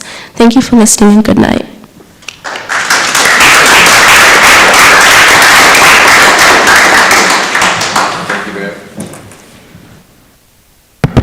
Thank you very much, Deputy Youth Mayor. All right, now for the Youth Council Third Report 2023, I have a mover in Councillor Hathaway, seconded by Councillor Maloney. Councillor Hathaway. Thank you, Mr Mayor, and thank you, Deputy Junior Mayor Elena, for your report. So this report asks Council to note the third report provided by the Youth Council Advisory Committee. It also asks Council to request the CEO to consider the advice relating to addressing e-cigarette use among young people and engaging young people at major events in Geelong. The Youth Council is made up of 3 representatives aged between 12 and 17 from each of the 4 council wards. For their third report, we've heard tonight has included an overview of Youth Council's meetings, activities and discussions since the 27th of June. The Youth Council would like to see updated and increased signage across Geelong that identifies both vape and smoke-free zones. In line with the City of Melbourne's initiative, consider implementing a ban on tobacco and e-cigarette product sales in city-owned or managed sites, and to advocate to the state government for more extensive tobacco and e-cigarette regulations. In terms of city events, the Youth Council suggests the development of a council policy that ensures young people are considered as a key event demographic. When allocating council funds to supporting major events, consider allocation of a portion of this in the budget to ensure young people have age-appropriate and youth-informed entertainment at events. And if I can add to that, I also want to congratulate you, Elena, and the Youth Council for your work over the last few months and your advocacy on behalf of young residents in Geelong. It certainly hasn't gone unnoticed and it's appreciated. I wish all of the Youth Council the best. I think you've got 4 months left to go. I hope it's an enjoyable 4 months and I hope in future we see you in these seats up here on council. So thank you. Councillor Hathaway. Councillor Maloney. And thanks so much, Elena, for that wonderful address. I really appreciate that. I think this is where the rubber hits the road, and a lot of us around the table here possibly aren't the coolest hip kids. We're not up with what's going down in G-Town, and I realise that as my ageing back is telling me that I'm getting old, and the music that I love is now on Gold FM. So I really appreciate your perspective on what is truly bothering the youth of today, especially with respect to vaping. It's such a prevalent issue. People don't realise that the extent of damage of nicotine addiction, and it seems so harmless and fun because it's blueberry flavoured or whatever, but you know, it really highlights to us that this is more than just a passing thing. You know, it's really impacting people and their livelihoods. I also think that it was super impressive about the Governor-General visit, which was incredibly engaging, and every youth council member was super professional, and I just never seen anything like it. To witness that representation from Geelong was just outstanding. You know, I felt really proud, like, this is my town. And I'm so grateful for that, because as we watch you all develop with the program, with the wonderful officers that facilitate this, your leadership shines through, and that's a really wonderful representation of Geelong outwards and onwards. And also the education element doesn't go unnoticed, as Councillor Hathaway wisely noted, that you'll be going out into our constituencies respectively and helping to educate people as to what council does and doesn't do, and how to advocate and really be a part of local democracy. So I'm super proud of this report for informing us as to what is going on. And also with things like at major events, we often possibly pass by what would really attract youth to come out and enjoy events in Geelong. So we'd like to have something that is inclusive for everyone, and I sincerely appreciate that perspective. Thank you so much. Very much, Councillor Maloney, and I do certainly endorse your words of the professionalism with the Governor-General visit. That was outstanding. Councillors, open to comment. Councillor Mason. Thank you. I too would like to congratulate the Deputy Junior Mayor for an excellent report, verbal report, and also for the excellent written report. And it's really heartening to see all the things that have been done, all the social and health issues that have been that you've given consideration to over recent months. And everyone, you've just mentioned vaping and the youth participation, but as a member of the GME committee, I'll take that message as well, that we've got to be really conscious of the youth demographic, and we'll take a close look at your exact recommendation there. Thanks very much. And I also, the Governor-General's visit was one, but there are other examples of where it's been really good to engage with the Youth Council, both the Mayor and the Deputy Junior Mayor. We've had some really good conversations at certain times, as we have had during the monitoring sessions. And I thank the Bellarine members that we've had good discussions with Kirsty McConaughey, Maximilian Thompson and Layla Safai. And those have been really rewarding sessions as well. Thank you very much for your good work. Comment? Deputy Mayor Aiken. Thank you very much, Mr. Mayor. I'll start off with the most important part first, and that is it's fantastic to actually see the two Windermere representatives here tonight. I've actually got Aileen as representing as the Mayor, which I enjoy doing every so often as well too, and it's fantastic to see Ali down the back as well too, who's actually come to support Ailena, so thank you. But to all our Youth Council members that are here tonight, thank you very much for your dedication and your commitment towards the Youth Council. It's actually one of the most proud aspects of that we've introduced in the Council since 2017, and it just continuously to blow my mind the quality of the youth leaders that we actually have represented from the system every single year. And in fact, this year has elevated that again. And to give two examples of that's been presented in this report, the Youth Council has really opened our eyes about the vaping issue in Geelong. We actually weren't exposed to it as councillors and adults, and the Youth Council has actually told us it's a really big issue amongst young people, and that council does have a responsibility to get involved in it if they can, because young people know that vaping is addictive, they know that it actually is dangerous, and they also know that it's too widespread amongst their peer group and something needs to be done about it. So thank you for educating us about that. And the other one that gave me pleasure is I've just recently been appointed as Chair of Geelong Major Events, and the first meeting that we had with the young Youth Council members, and they actually posed the question, what youth-focused events does Geelong have? And they said, what major events is there an opportunity for young people to actually participate in? And what youth-orientated activities in major events is Council actually challenging those organisations to actually provide? And the reality is it's actually very thin on the ground. Our Youth Services group does a fantastic job with creating music and other live event activities, but our major events actually doesn't reflect that we have this whole cohort under 18 that wish to be more highly engaged in our event program. So certainly for me, and I know that talking to the officers that are involved in major events now, we've actually heard that message, and with our strategic review that we are undertaking at the present time, we are going to challenge all of us that are involved in the decision-making process to actually take on board what our Youth Council has said to us. So thank you for your leadership. Thank you for your influence on us in making our decisions, and go the northern suburbs. Thank you, Deputy Mayor Aiken. Any other councillors' comment before closing? Councillor Murray. Thanks, Mr. Mayor.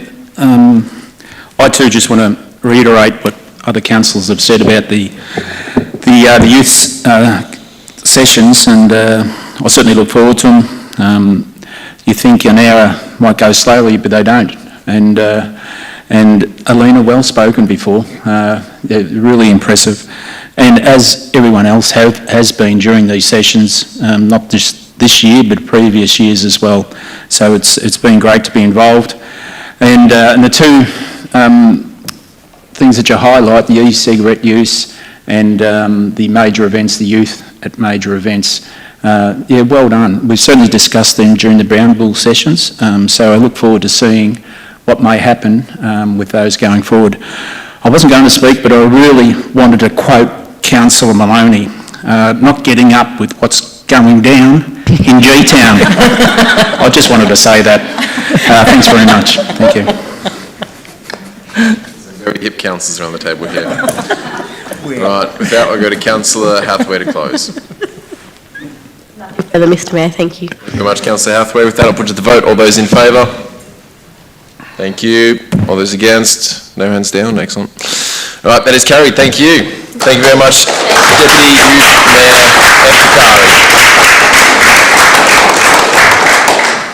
Right, with that, move on to item 2, the City of Greater Geelong Annual Report 22-23 and the Annual Report Summary 22-23. Moved by Councillor Nelson, seconded by Deputy Mayor Aiken. Councillor Nelson. This report provides a detailed overview of the organisation's work to achieve our strategic priorities for 2021 to 2025. And the report states that Council have invested around $175 million of capital works projects, which is what I'll talk about, including upgraded buildings, swimming pools, parks, roads and footpaths. Although we need to spend more on footpaths, and I'll be banging on about that come budget time in a couple of months. And also drainage. There's been a real issue with drainage around the municipality. Some of the good work that's been done are sports lighting program in Winter Reserve in Belmont, in Burdu Reserve up in Grovedale, the Mount Dunedin Community Hub, which is due to open in a few weeks, I think, Councillor Maloney. Queen's Park sports lighting upgrade and safety netting along the driving range. Also Wandana Gully, which is landscaping work, which is in Barrabil Hills in Highton. I planted a few trees up there with the officers. They got $3 million for that project. Tim Hill Reserve, we upgraded that. We made the oval a little larger, put some fencing down the side of the Barwon Reserve so that juniors and seniors can play cricket up there. So that helps the local cricket club up there. And one other thing was where'd it go? The Armstrong Creek Library, which is opening next year. That was a big project at almost $22 million, and that'll open next year, so looking forward to that. So the order of those projects, the amount is in the Community Award, so that's really good for us down in the south. Thanks, Mr Mayor. Thank you very much. Deputy Mayor Aiken. Thank you very much, Mr Mayor. Look, it's really interesting when you read the annual report and have a look at it, and it actually shows you the resilience of the City of Greater Geelong, and it actually shows you the fortitude of the organisation during that particular year. And why do I say that? Because during that 12-month period, the council was confronted with issues that normally spread themselves over a lifetime. The reality was during 22-23 we had our CEO resign. We actually had 3 councillors resign. We faced the reality of the massive cost escalations associated with our capital spend, which blew out by $80 million. Now, what normally would happen, you wouldn't get that in 12 months. You'd actually say that's a decade worth of challenges for any council.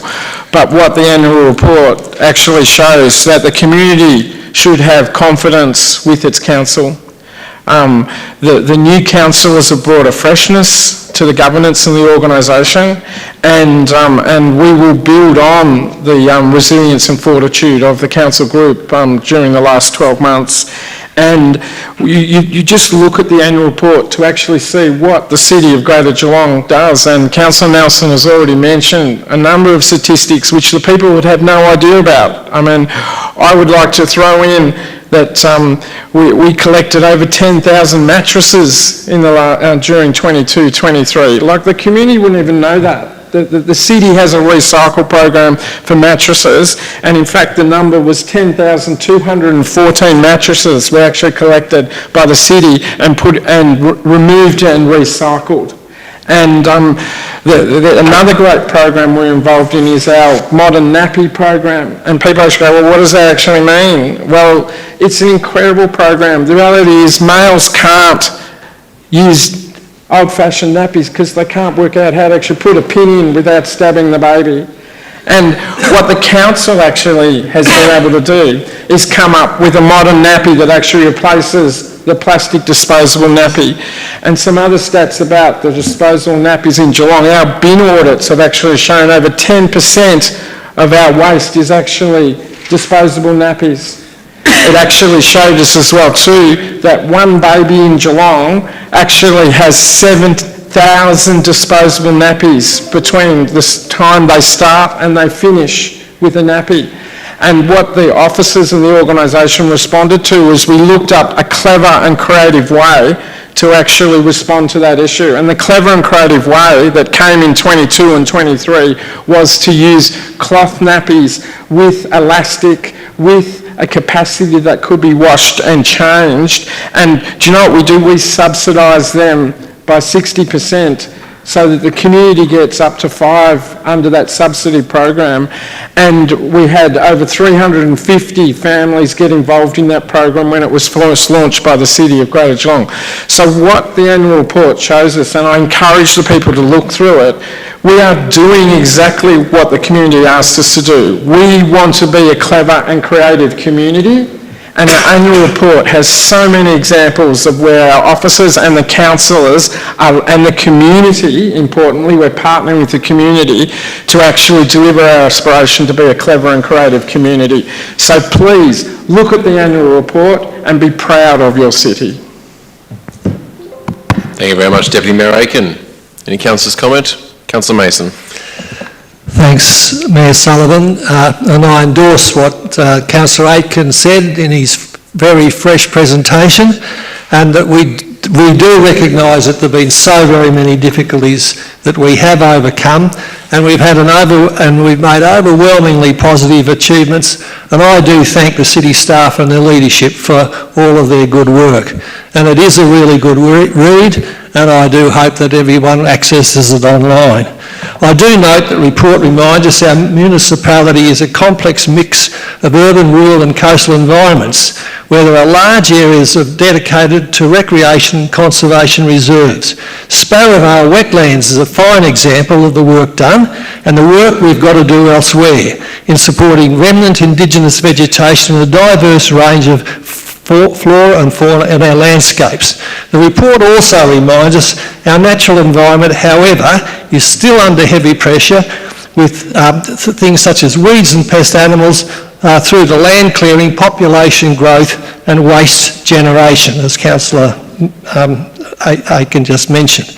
And that affordable and social housing remain large planning issues. The report shows also that we continue to tackle climate change. We continue to have many programs which support social and gender equity, gender neutral facilities, support for the LGBTQIA+ community and leadership roles for women, our multicultural community and people with disabilities. It tells us about programs such as the Youth Council, the Municipal Early Years Plan, the Positive Ageing Action Plan and support for Geelong Relief. And it shows that we've done a lot of work to support the First Nations and reconciliation. And I want to make a loud shout out to our Senior First Nations Officer, Julie Saylor-Briggs, who's brought so much love and energy into this space, especially through the work she's done through the Uluru Statement and the 26th of January conversation. So thank you, Julie. Also, it reports that we've achieved a lot in connecting shared trails. There's a lot more to do, especially on the Bellarine Peninsula, where we've only progressed slowly in achieving shared paths between major towns.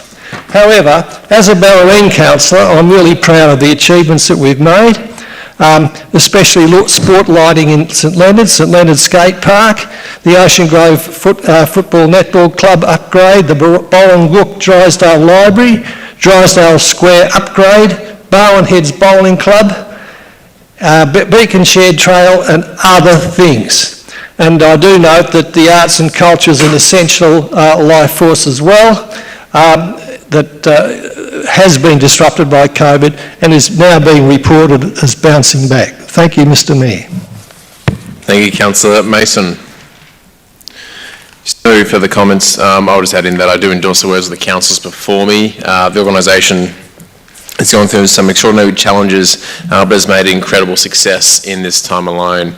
Some fantastic projects out there have been completed and levels of engagement are incredibly high.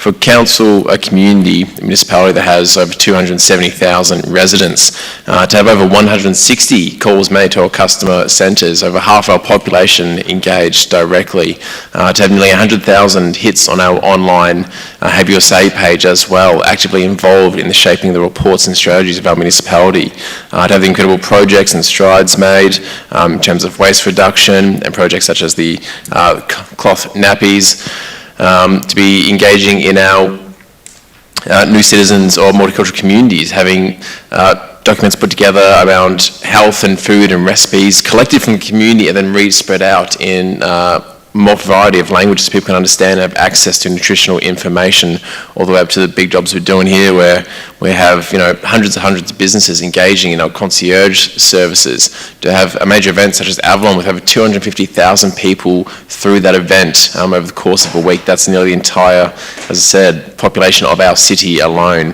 There's major things going on. To have over 66 kilometres of internet fibre along the ground delivered in arrangements with other organisations around our city. That's a hell of a lot of internet connectivity through the ground, and there's some major accomplishments. And there's so much going on that's hard to summarise it all, but it is a really good document, and I do encourage everybody to have a look through it. If there's no further comments on that, I'll go to Councillor Nelson to close.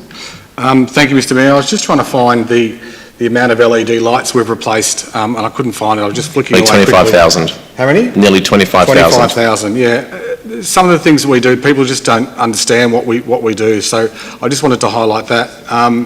The Have Your Say, there was 255,000 people viewed the Have Your Say platform. That's less than what the population is. So although that sounds like a lot, I really encourage people to have their say on issues that are affecting their community. I know a lot of people out there have their say, but tell your friends, tell your neighbours, please have your say on those platforms.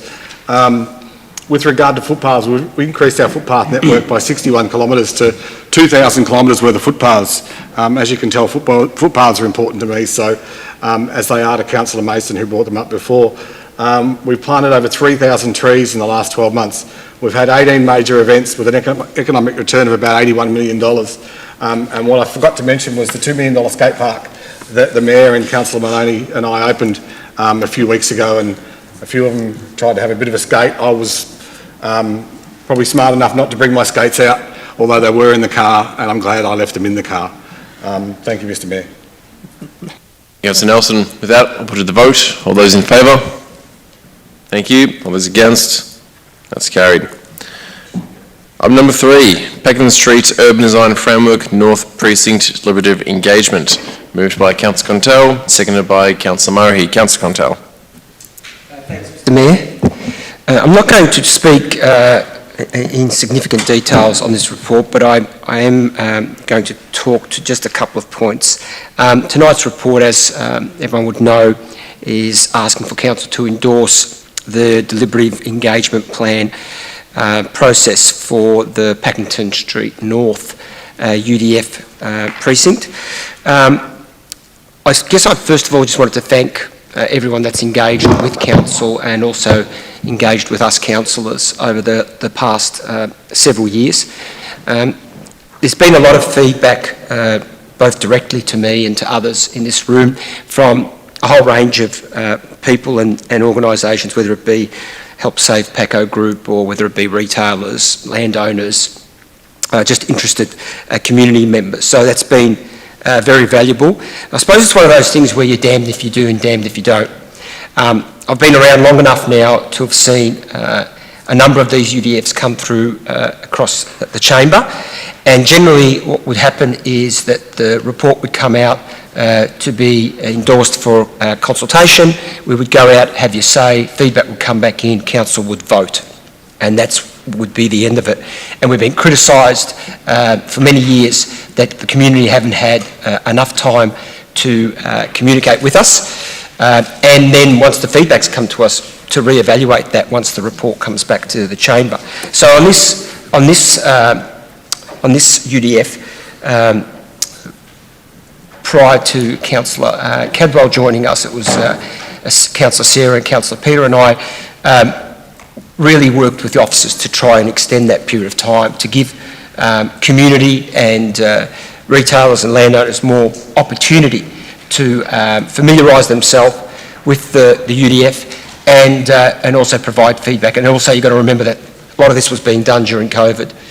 So whilst the communication may not have been, and consultation may not be perfect, what it has done is it's raised issues and given councillors around the room that may not directly be part of the Brown Reward more knowledge on this topic. And so for that, I certainly don't apologise. I think it's been a good thing.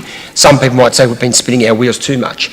But when I get back to the point today, this will probably be the last chance now, though. This is the last opportunity for community members, retailers, traders, those that are interested in Packington Street, the north end, because we've already made some decisions on the retail precinct and Gordon Avenue, to provide feedback and have a real opportunity to be in the tent and ensure that their voice is heard and they're representing their views and that of the community. So I really encourage all those that are interested in Packington Street and what's going on in Packington Street, whilst you might be a bit fatigued in terms of the consultation and the effort and work and hours that you've already put in. I applaud you all for doing that.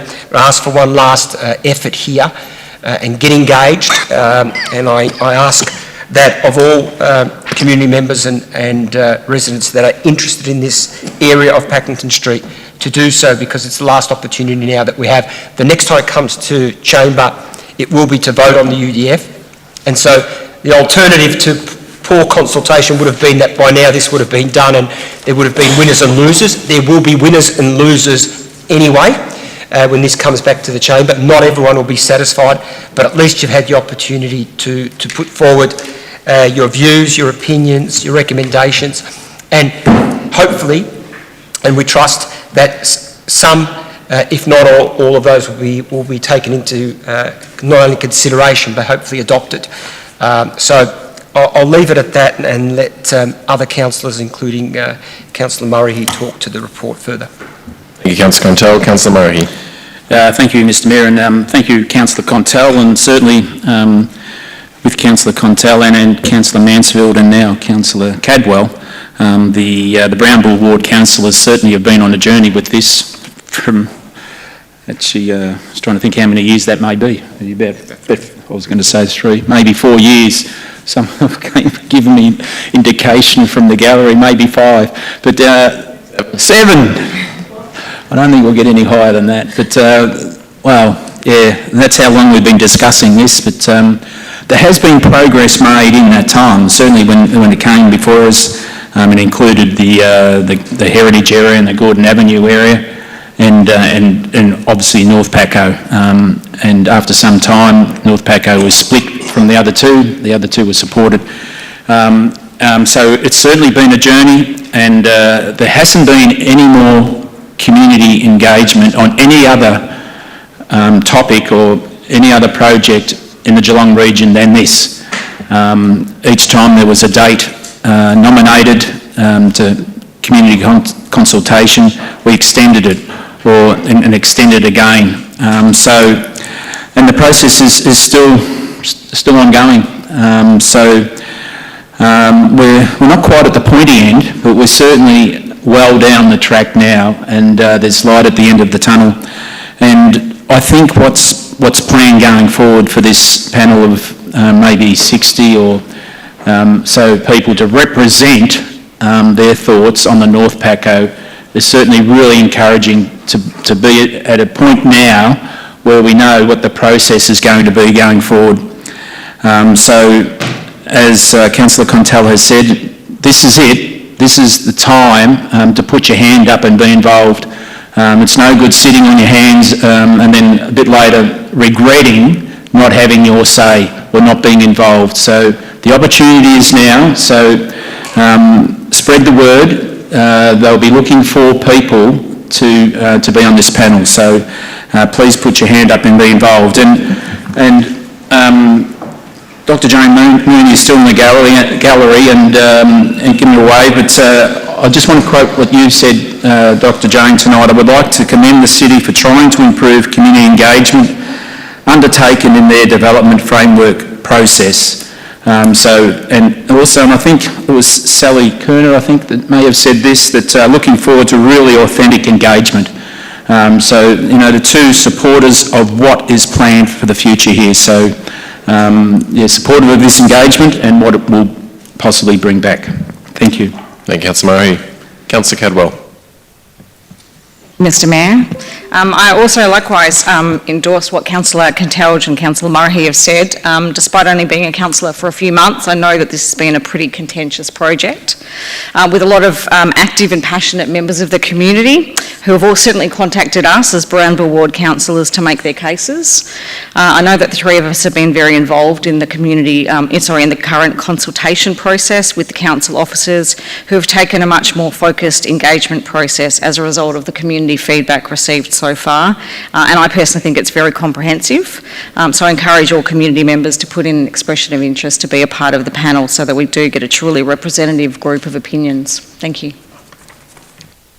Any other councillors wish to comment? Deputy Mayor Aiken. Thank you very much, Mr Mayor. This was actually a ticking time bomb in Geelong, and the fuse was actually lit in South Geelong when we did our first UDF. And why was the fuse lit? Well, the community was angry with their council.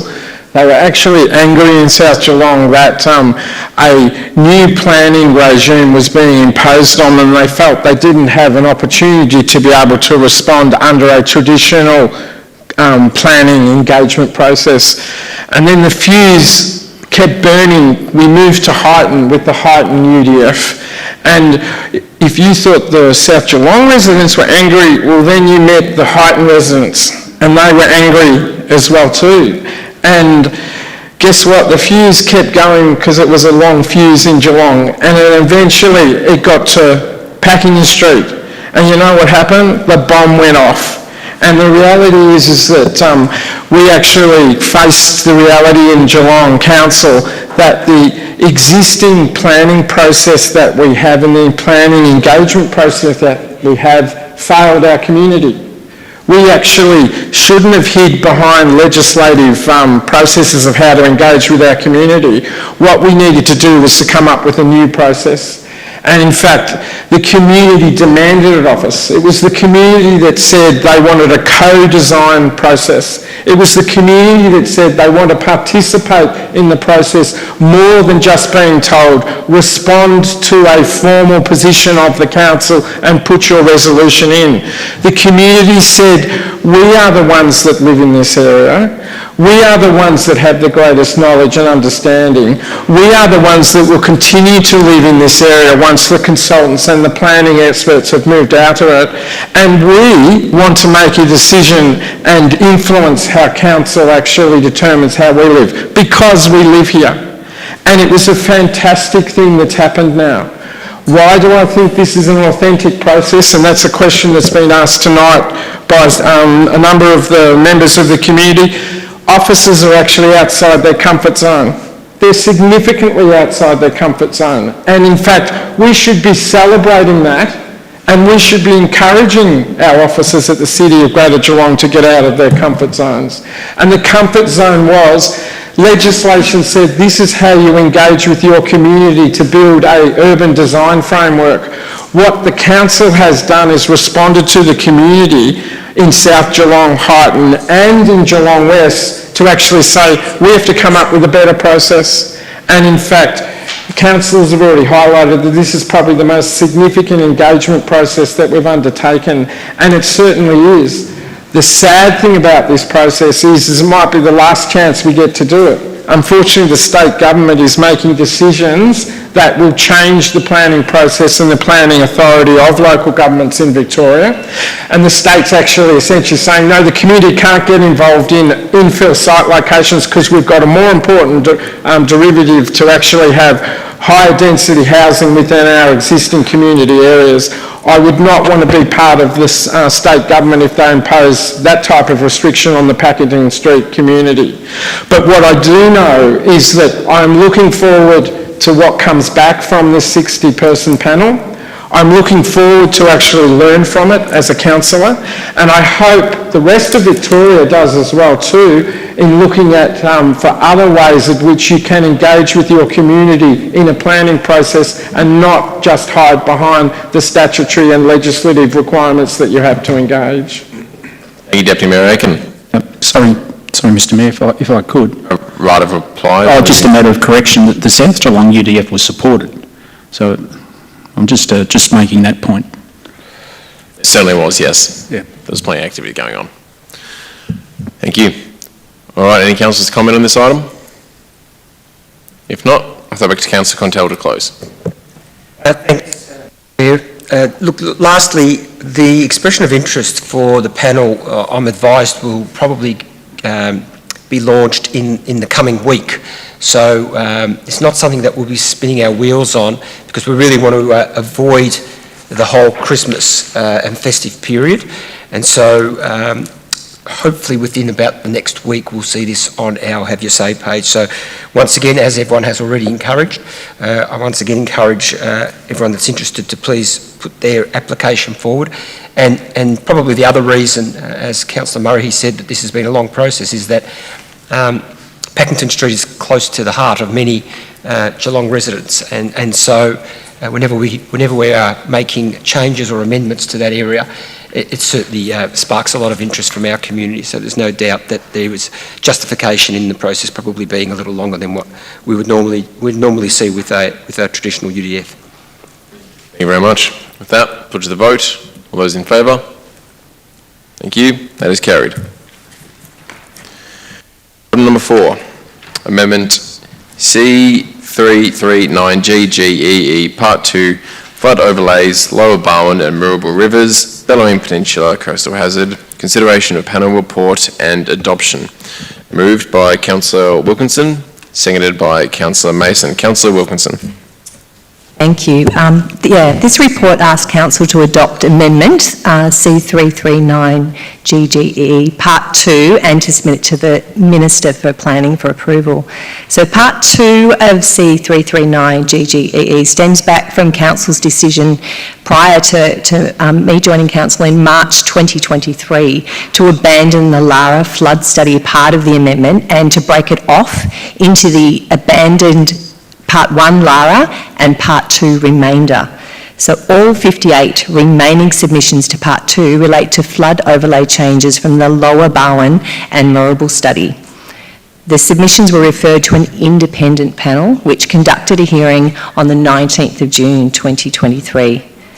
Council officers presented to the panel along with 5 other parties, and the panel's report supported the amendment and recommended it to be adopted with some changes.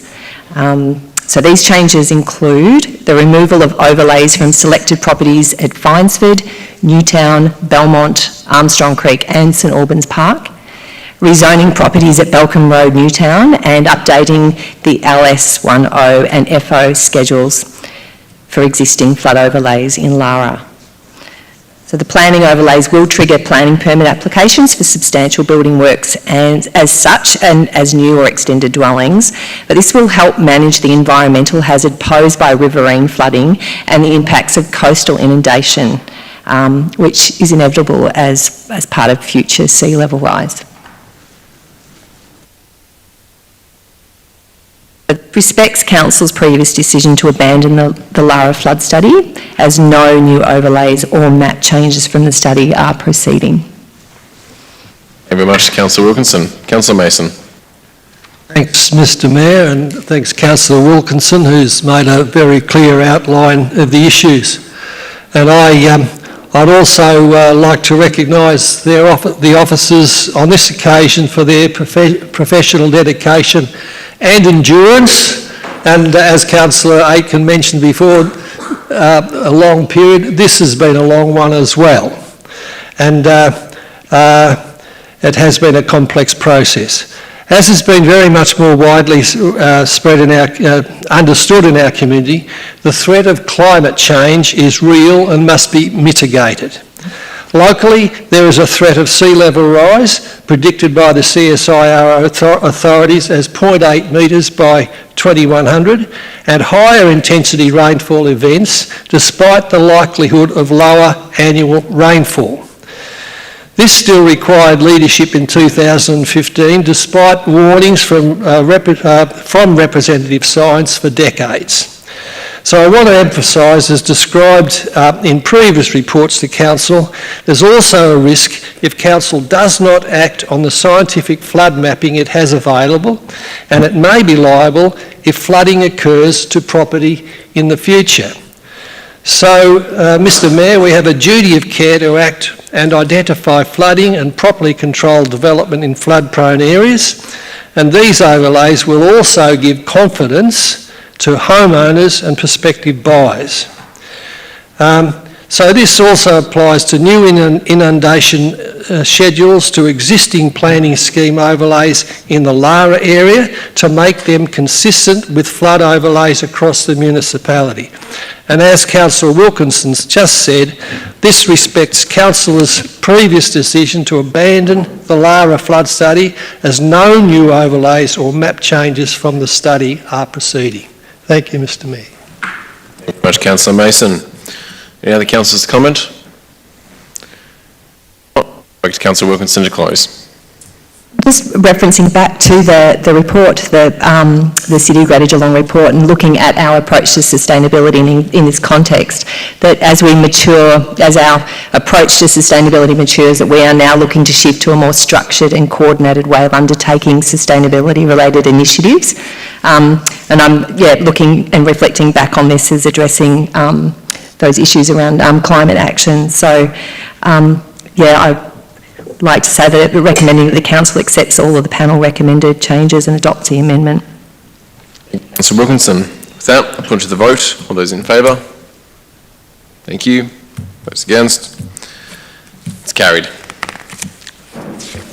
Item number 5, adoption of Amendment C455GGEE, rezoning 18 Kilwara Drive, Clifton Springs, moved by Councillor Mason, seconded by Councillor Wilkinson. Councillor Mason.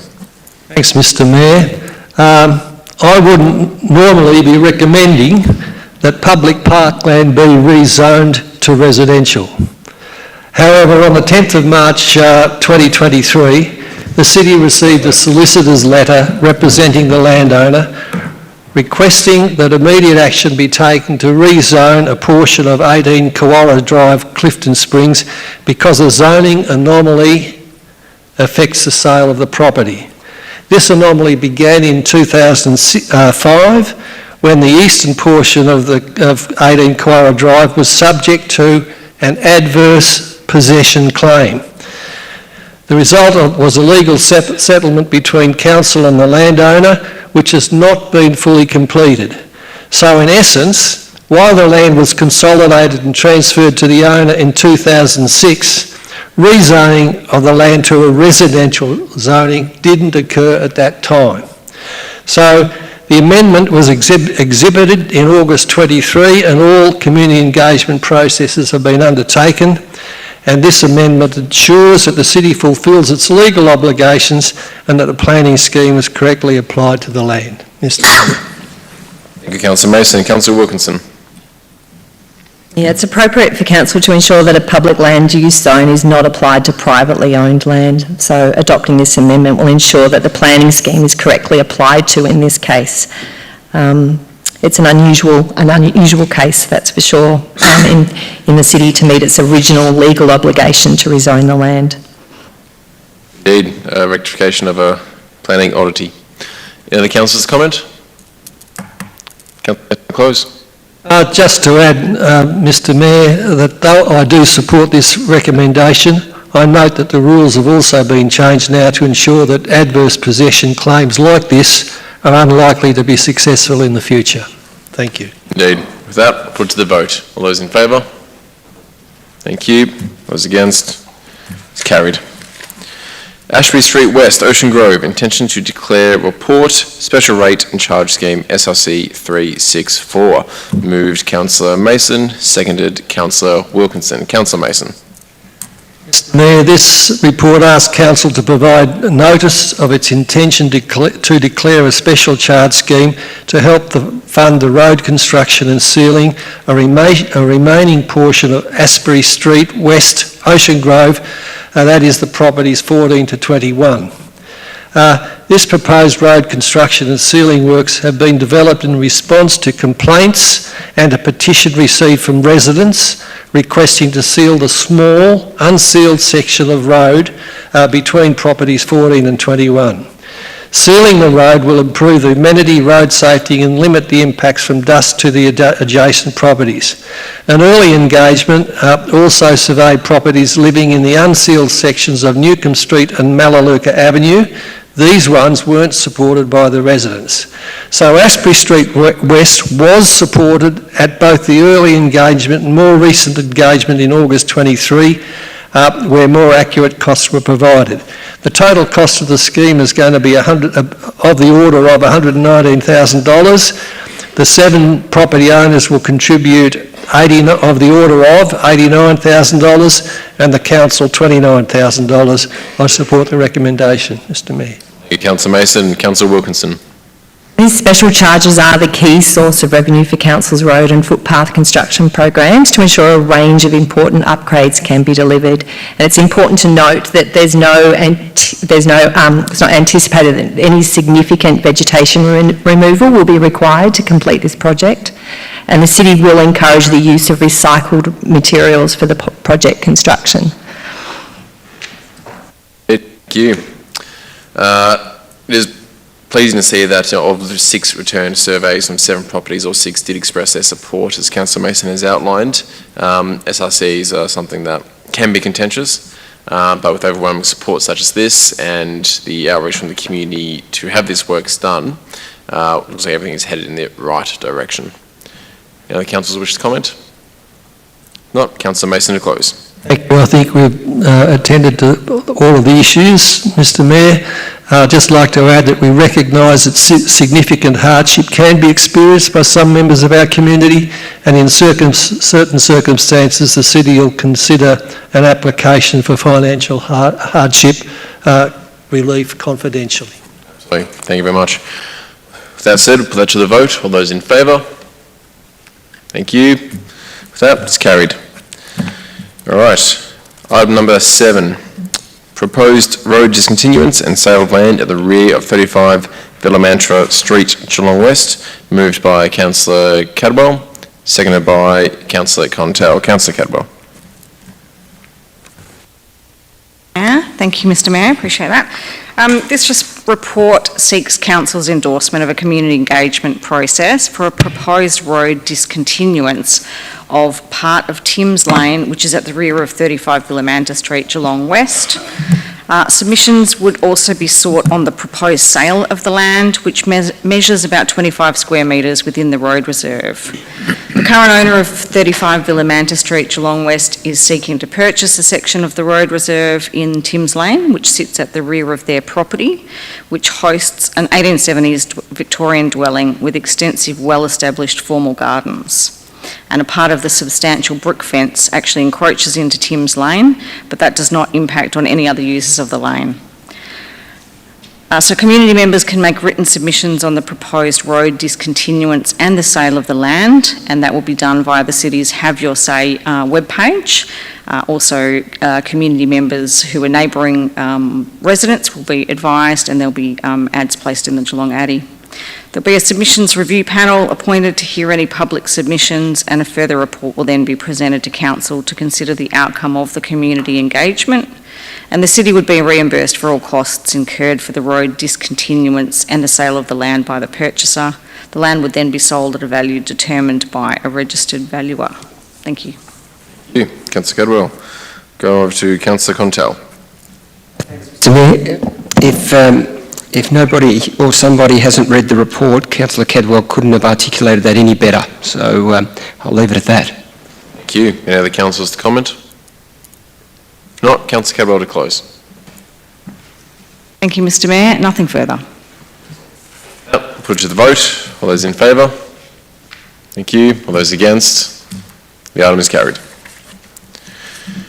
Item number 8, LED lighting and smart control delivery installation phase 3. Moved by Deputy Mayor Aiken, seconded by Councillor Harwood. Deputy Mayor Aiken. Mr Mayor, this report's actually endorsing a tender for an additional 2012 LED lights within the City of Greater Geelong. Back in October 2021, the Council actually made a decision to fund the transition of 25,000 streetlights across to LED lighting. It was a major decision in terms of the amount of capital we were spending on this project, and it was also a major decision to actually reduce our CO2 levels and carbon footprint by moving to a more energy efficient lighting system. And this is phase 3 of the project, and we look forward to more lights in Geelong becoming energy efficient. And of course there's a technology advancement that's occurring for all these lights as well too, and we haven't actually developed a policy yet to actually respond to it, but all of these lights can be dimmed or turned up higher in their brightness because of the modern digital and Wi-Fi capacity of them. And there may be a need in the future for us to actually look at having sensitive areas where we have nature corridors, and we also have community requirement to actually change the lux associated with the LED lighting. So there's some unique opportunities associated with this, not just with the energy efficiency that's being saved with our LED lighting program, but I commend the original council in 2021 for actually making this decision. Thank you very much. Deputy Mayor Aiken. Councillor Harwood. Thank you, Mayor. This was actually a discussion that started probably over 10 years ago when we looked at the existing light structures around the whole region, the cost involved in running the lights and the actual... I don't even think the carbon was part of the... or carbon output was actually part of the discussion back in the day. But here we are in 2023, and it's sort of top of mind in this type of discussion. So it was a council at least 10 years ago when this first started. So it's good to see the program being rolled out up to phase 3, still with literally thousands of lights to go. But at least we've started the process and we're starting to see the benefits of that. So I don't know when the end date may be to actually do all the lights. In fact, as we continue to grow, we may never catch up. But at least we're in the right frame for our LED lighting program and our smart control delivery, where we, as Councillor Aiken has said, in relation to, we don't need to illuminate the whole area or city or street or whatever it might be, we can actually reduce that and save costs and reduce our carbon footprint. So go us. Thank you. Win-wins. All right, any other councillors to comment? Councillor Maloney. Thank you, Mayor Sullivan. I was one of the first people to see this work being rolled out on the Highton Hills one beautiful sunny morning, and I've since seen the embodied energy cost of the waste of the products that are being swapped out for this, which is very interesting to me to see where it all goes. You know, where do the solar panels go? Where do the wind turbines go? And it's intriguing to me because I really care about embodied energy and the end of life. I think this initiative has been really well placed to benefit us with respect to costs ongoing. However, these products only last 50,000 hours, sometimes a little bit more depending on how long they're operated for, maximum of 10 hours a day, for example. And I also wanted to raise the issue of, as Councillor Aiken wisely pointed out, that these lights have additional functionality, which includes smart capacity, which is inclusive of surveillance, monitoring, as was mentioned, Wi-Fi capacity. And as a fellow nerd, I really highly implore the Smart Cities division to really look at the data management and security as we procure and install these devices, because there is an immediate threat. These are really easily hackable. Not saying that I've tried, but I think that it is very clear that the technical capacity of this organisation is building slowly, and I think that it is really important for us, not only as a council group, but as constituents as a whole who are having these rolled out, have a look at the potential for these devices to be used maliciously. There's a possibility of malicious malware, installation of suspicious programs on it. So I think that's something that, as we roll this out and to the benefit of all of our constituents, we probably need to cast an eye on the technical capacity of these lighting systems for our own security and safety's sake. So just an FYI. Thanks. Councillor Maloney. Any councillors? If not, we'll go back to Deputy Mayor Aiken to close. I actually want to assure the Geelong community that the new lighting systems that we're introducing are not going to cause significant concerns for them. The reality is that we've found technology that is actually utilised in other parts of Australia and also around the world, and it is very important that we meet our broader requirements about reducing our carbon footprint and actually ensuring that we use technology and other things that benefit the community more broadly. But I don't wish the community to be alarmed that this program actually is adding significant concerns about safety and other concerns that have been raised by Councillor Maloney. Thank you. With that, put to the vote. All those in favour? Item is carried. Thank you. Number 9, T230119, tree planting and establishment. Moved by Councillor Murray, seconded by Councillor Wilkinson. Councillor Murray. Thank you, Mr Mayor. This report asks Council to award contract C23000119, tree planting and establishment to Noble Olive Groves Proprietary Limited, trading as Plants Direct Australia. The city has a tree planting schedule for city-managed streets and parks. Trees are planted, then maintained for 2 years to ensure they are properly established. The trees planted are selected for the climate and soil types to give the best chance of thriving with as little human intervention as possible. Is it expected that more than 2,000 trees will be planted under this contract annually, with about 6,000 included in the establishment maintenance program? The current contract for these services expires at the end of November this year, with the new contract commencing on the 1st of December. The Procurement Services Unit administered an open tender process to find a suitable contractor that had the experience and resources to provide this service to the city. The tender evaluation panel recommend that Plants Direct Australia be awarded the contract for these services, as they provided the best value for money. Thank you, Mr Mayor. Thank you, Councillor Murray. Councillor Wilkinson. No, I don't think I've got anything to add. You've covered that, Councillor Murray.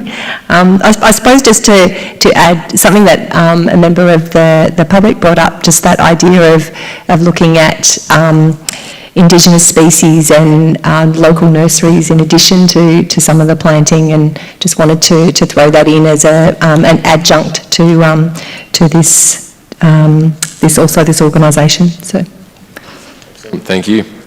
Any councillors wish to comment? Not. Councillor Murray to close. Nothing further, Mr Mayor. All right, put that to the vote. All those in favour?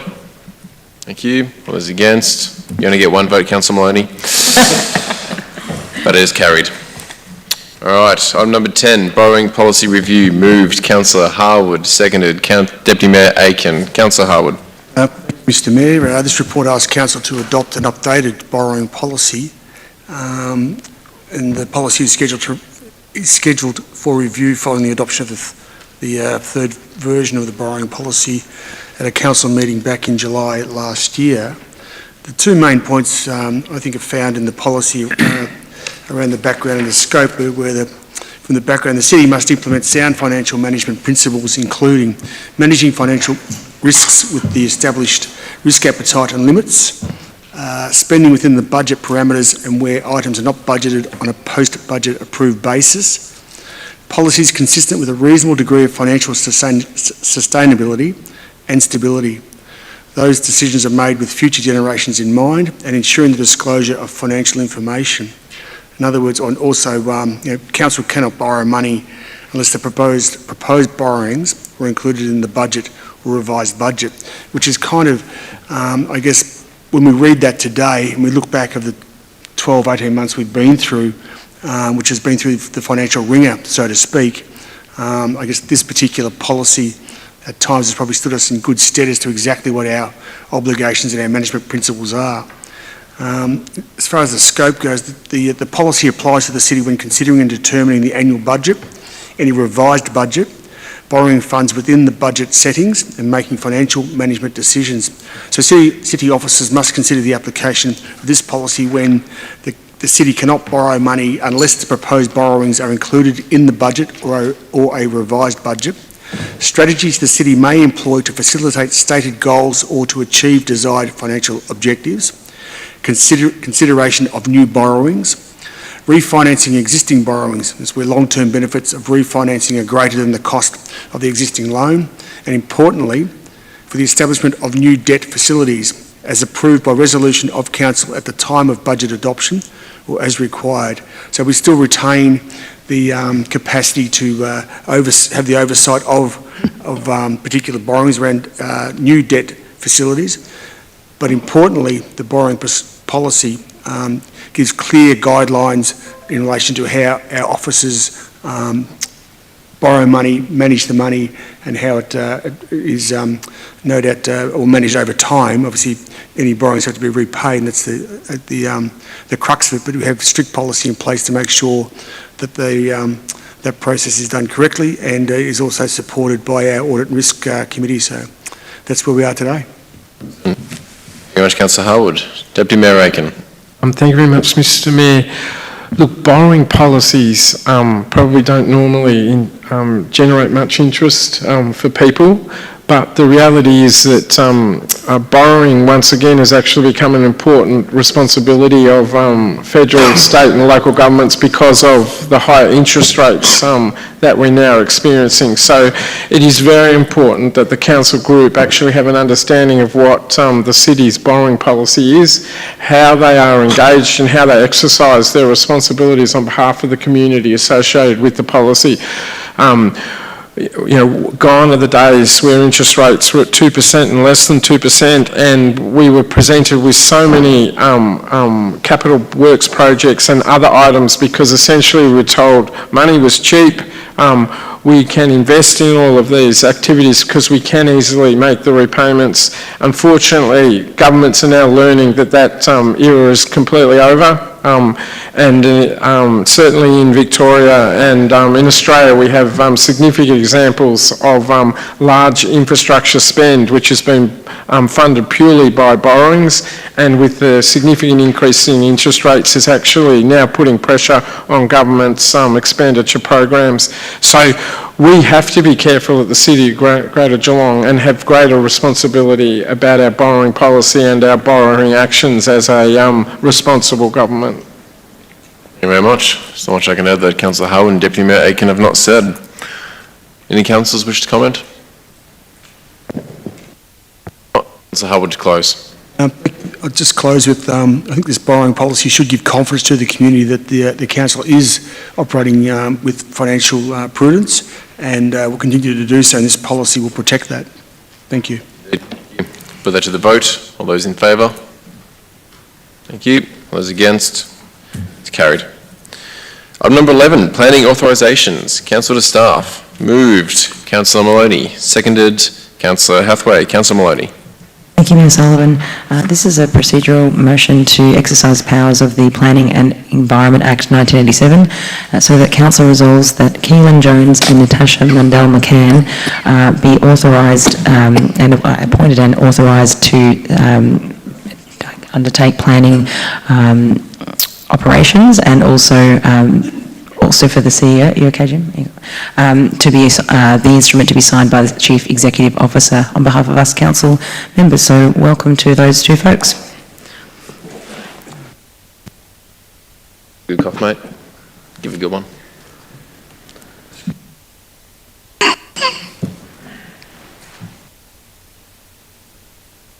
All good, thank you. Councillor Hathaway.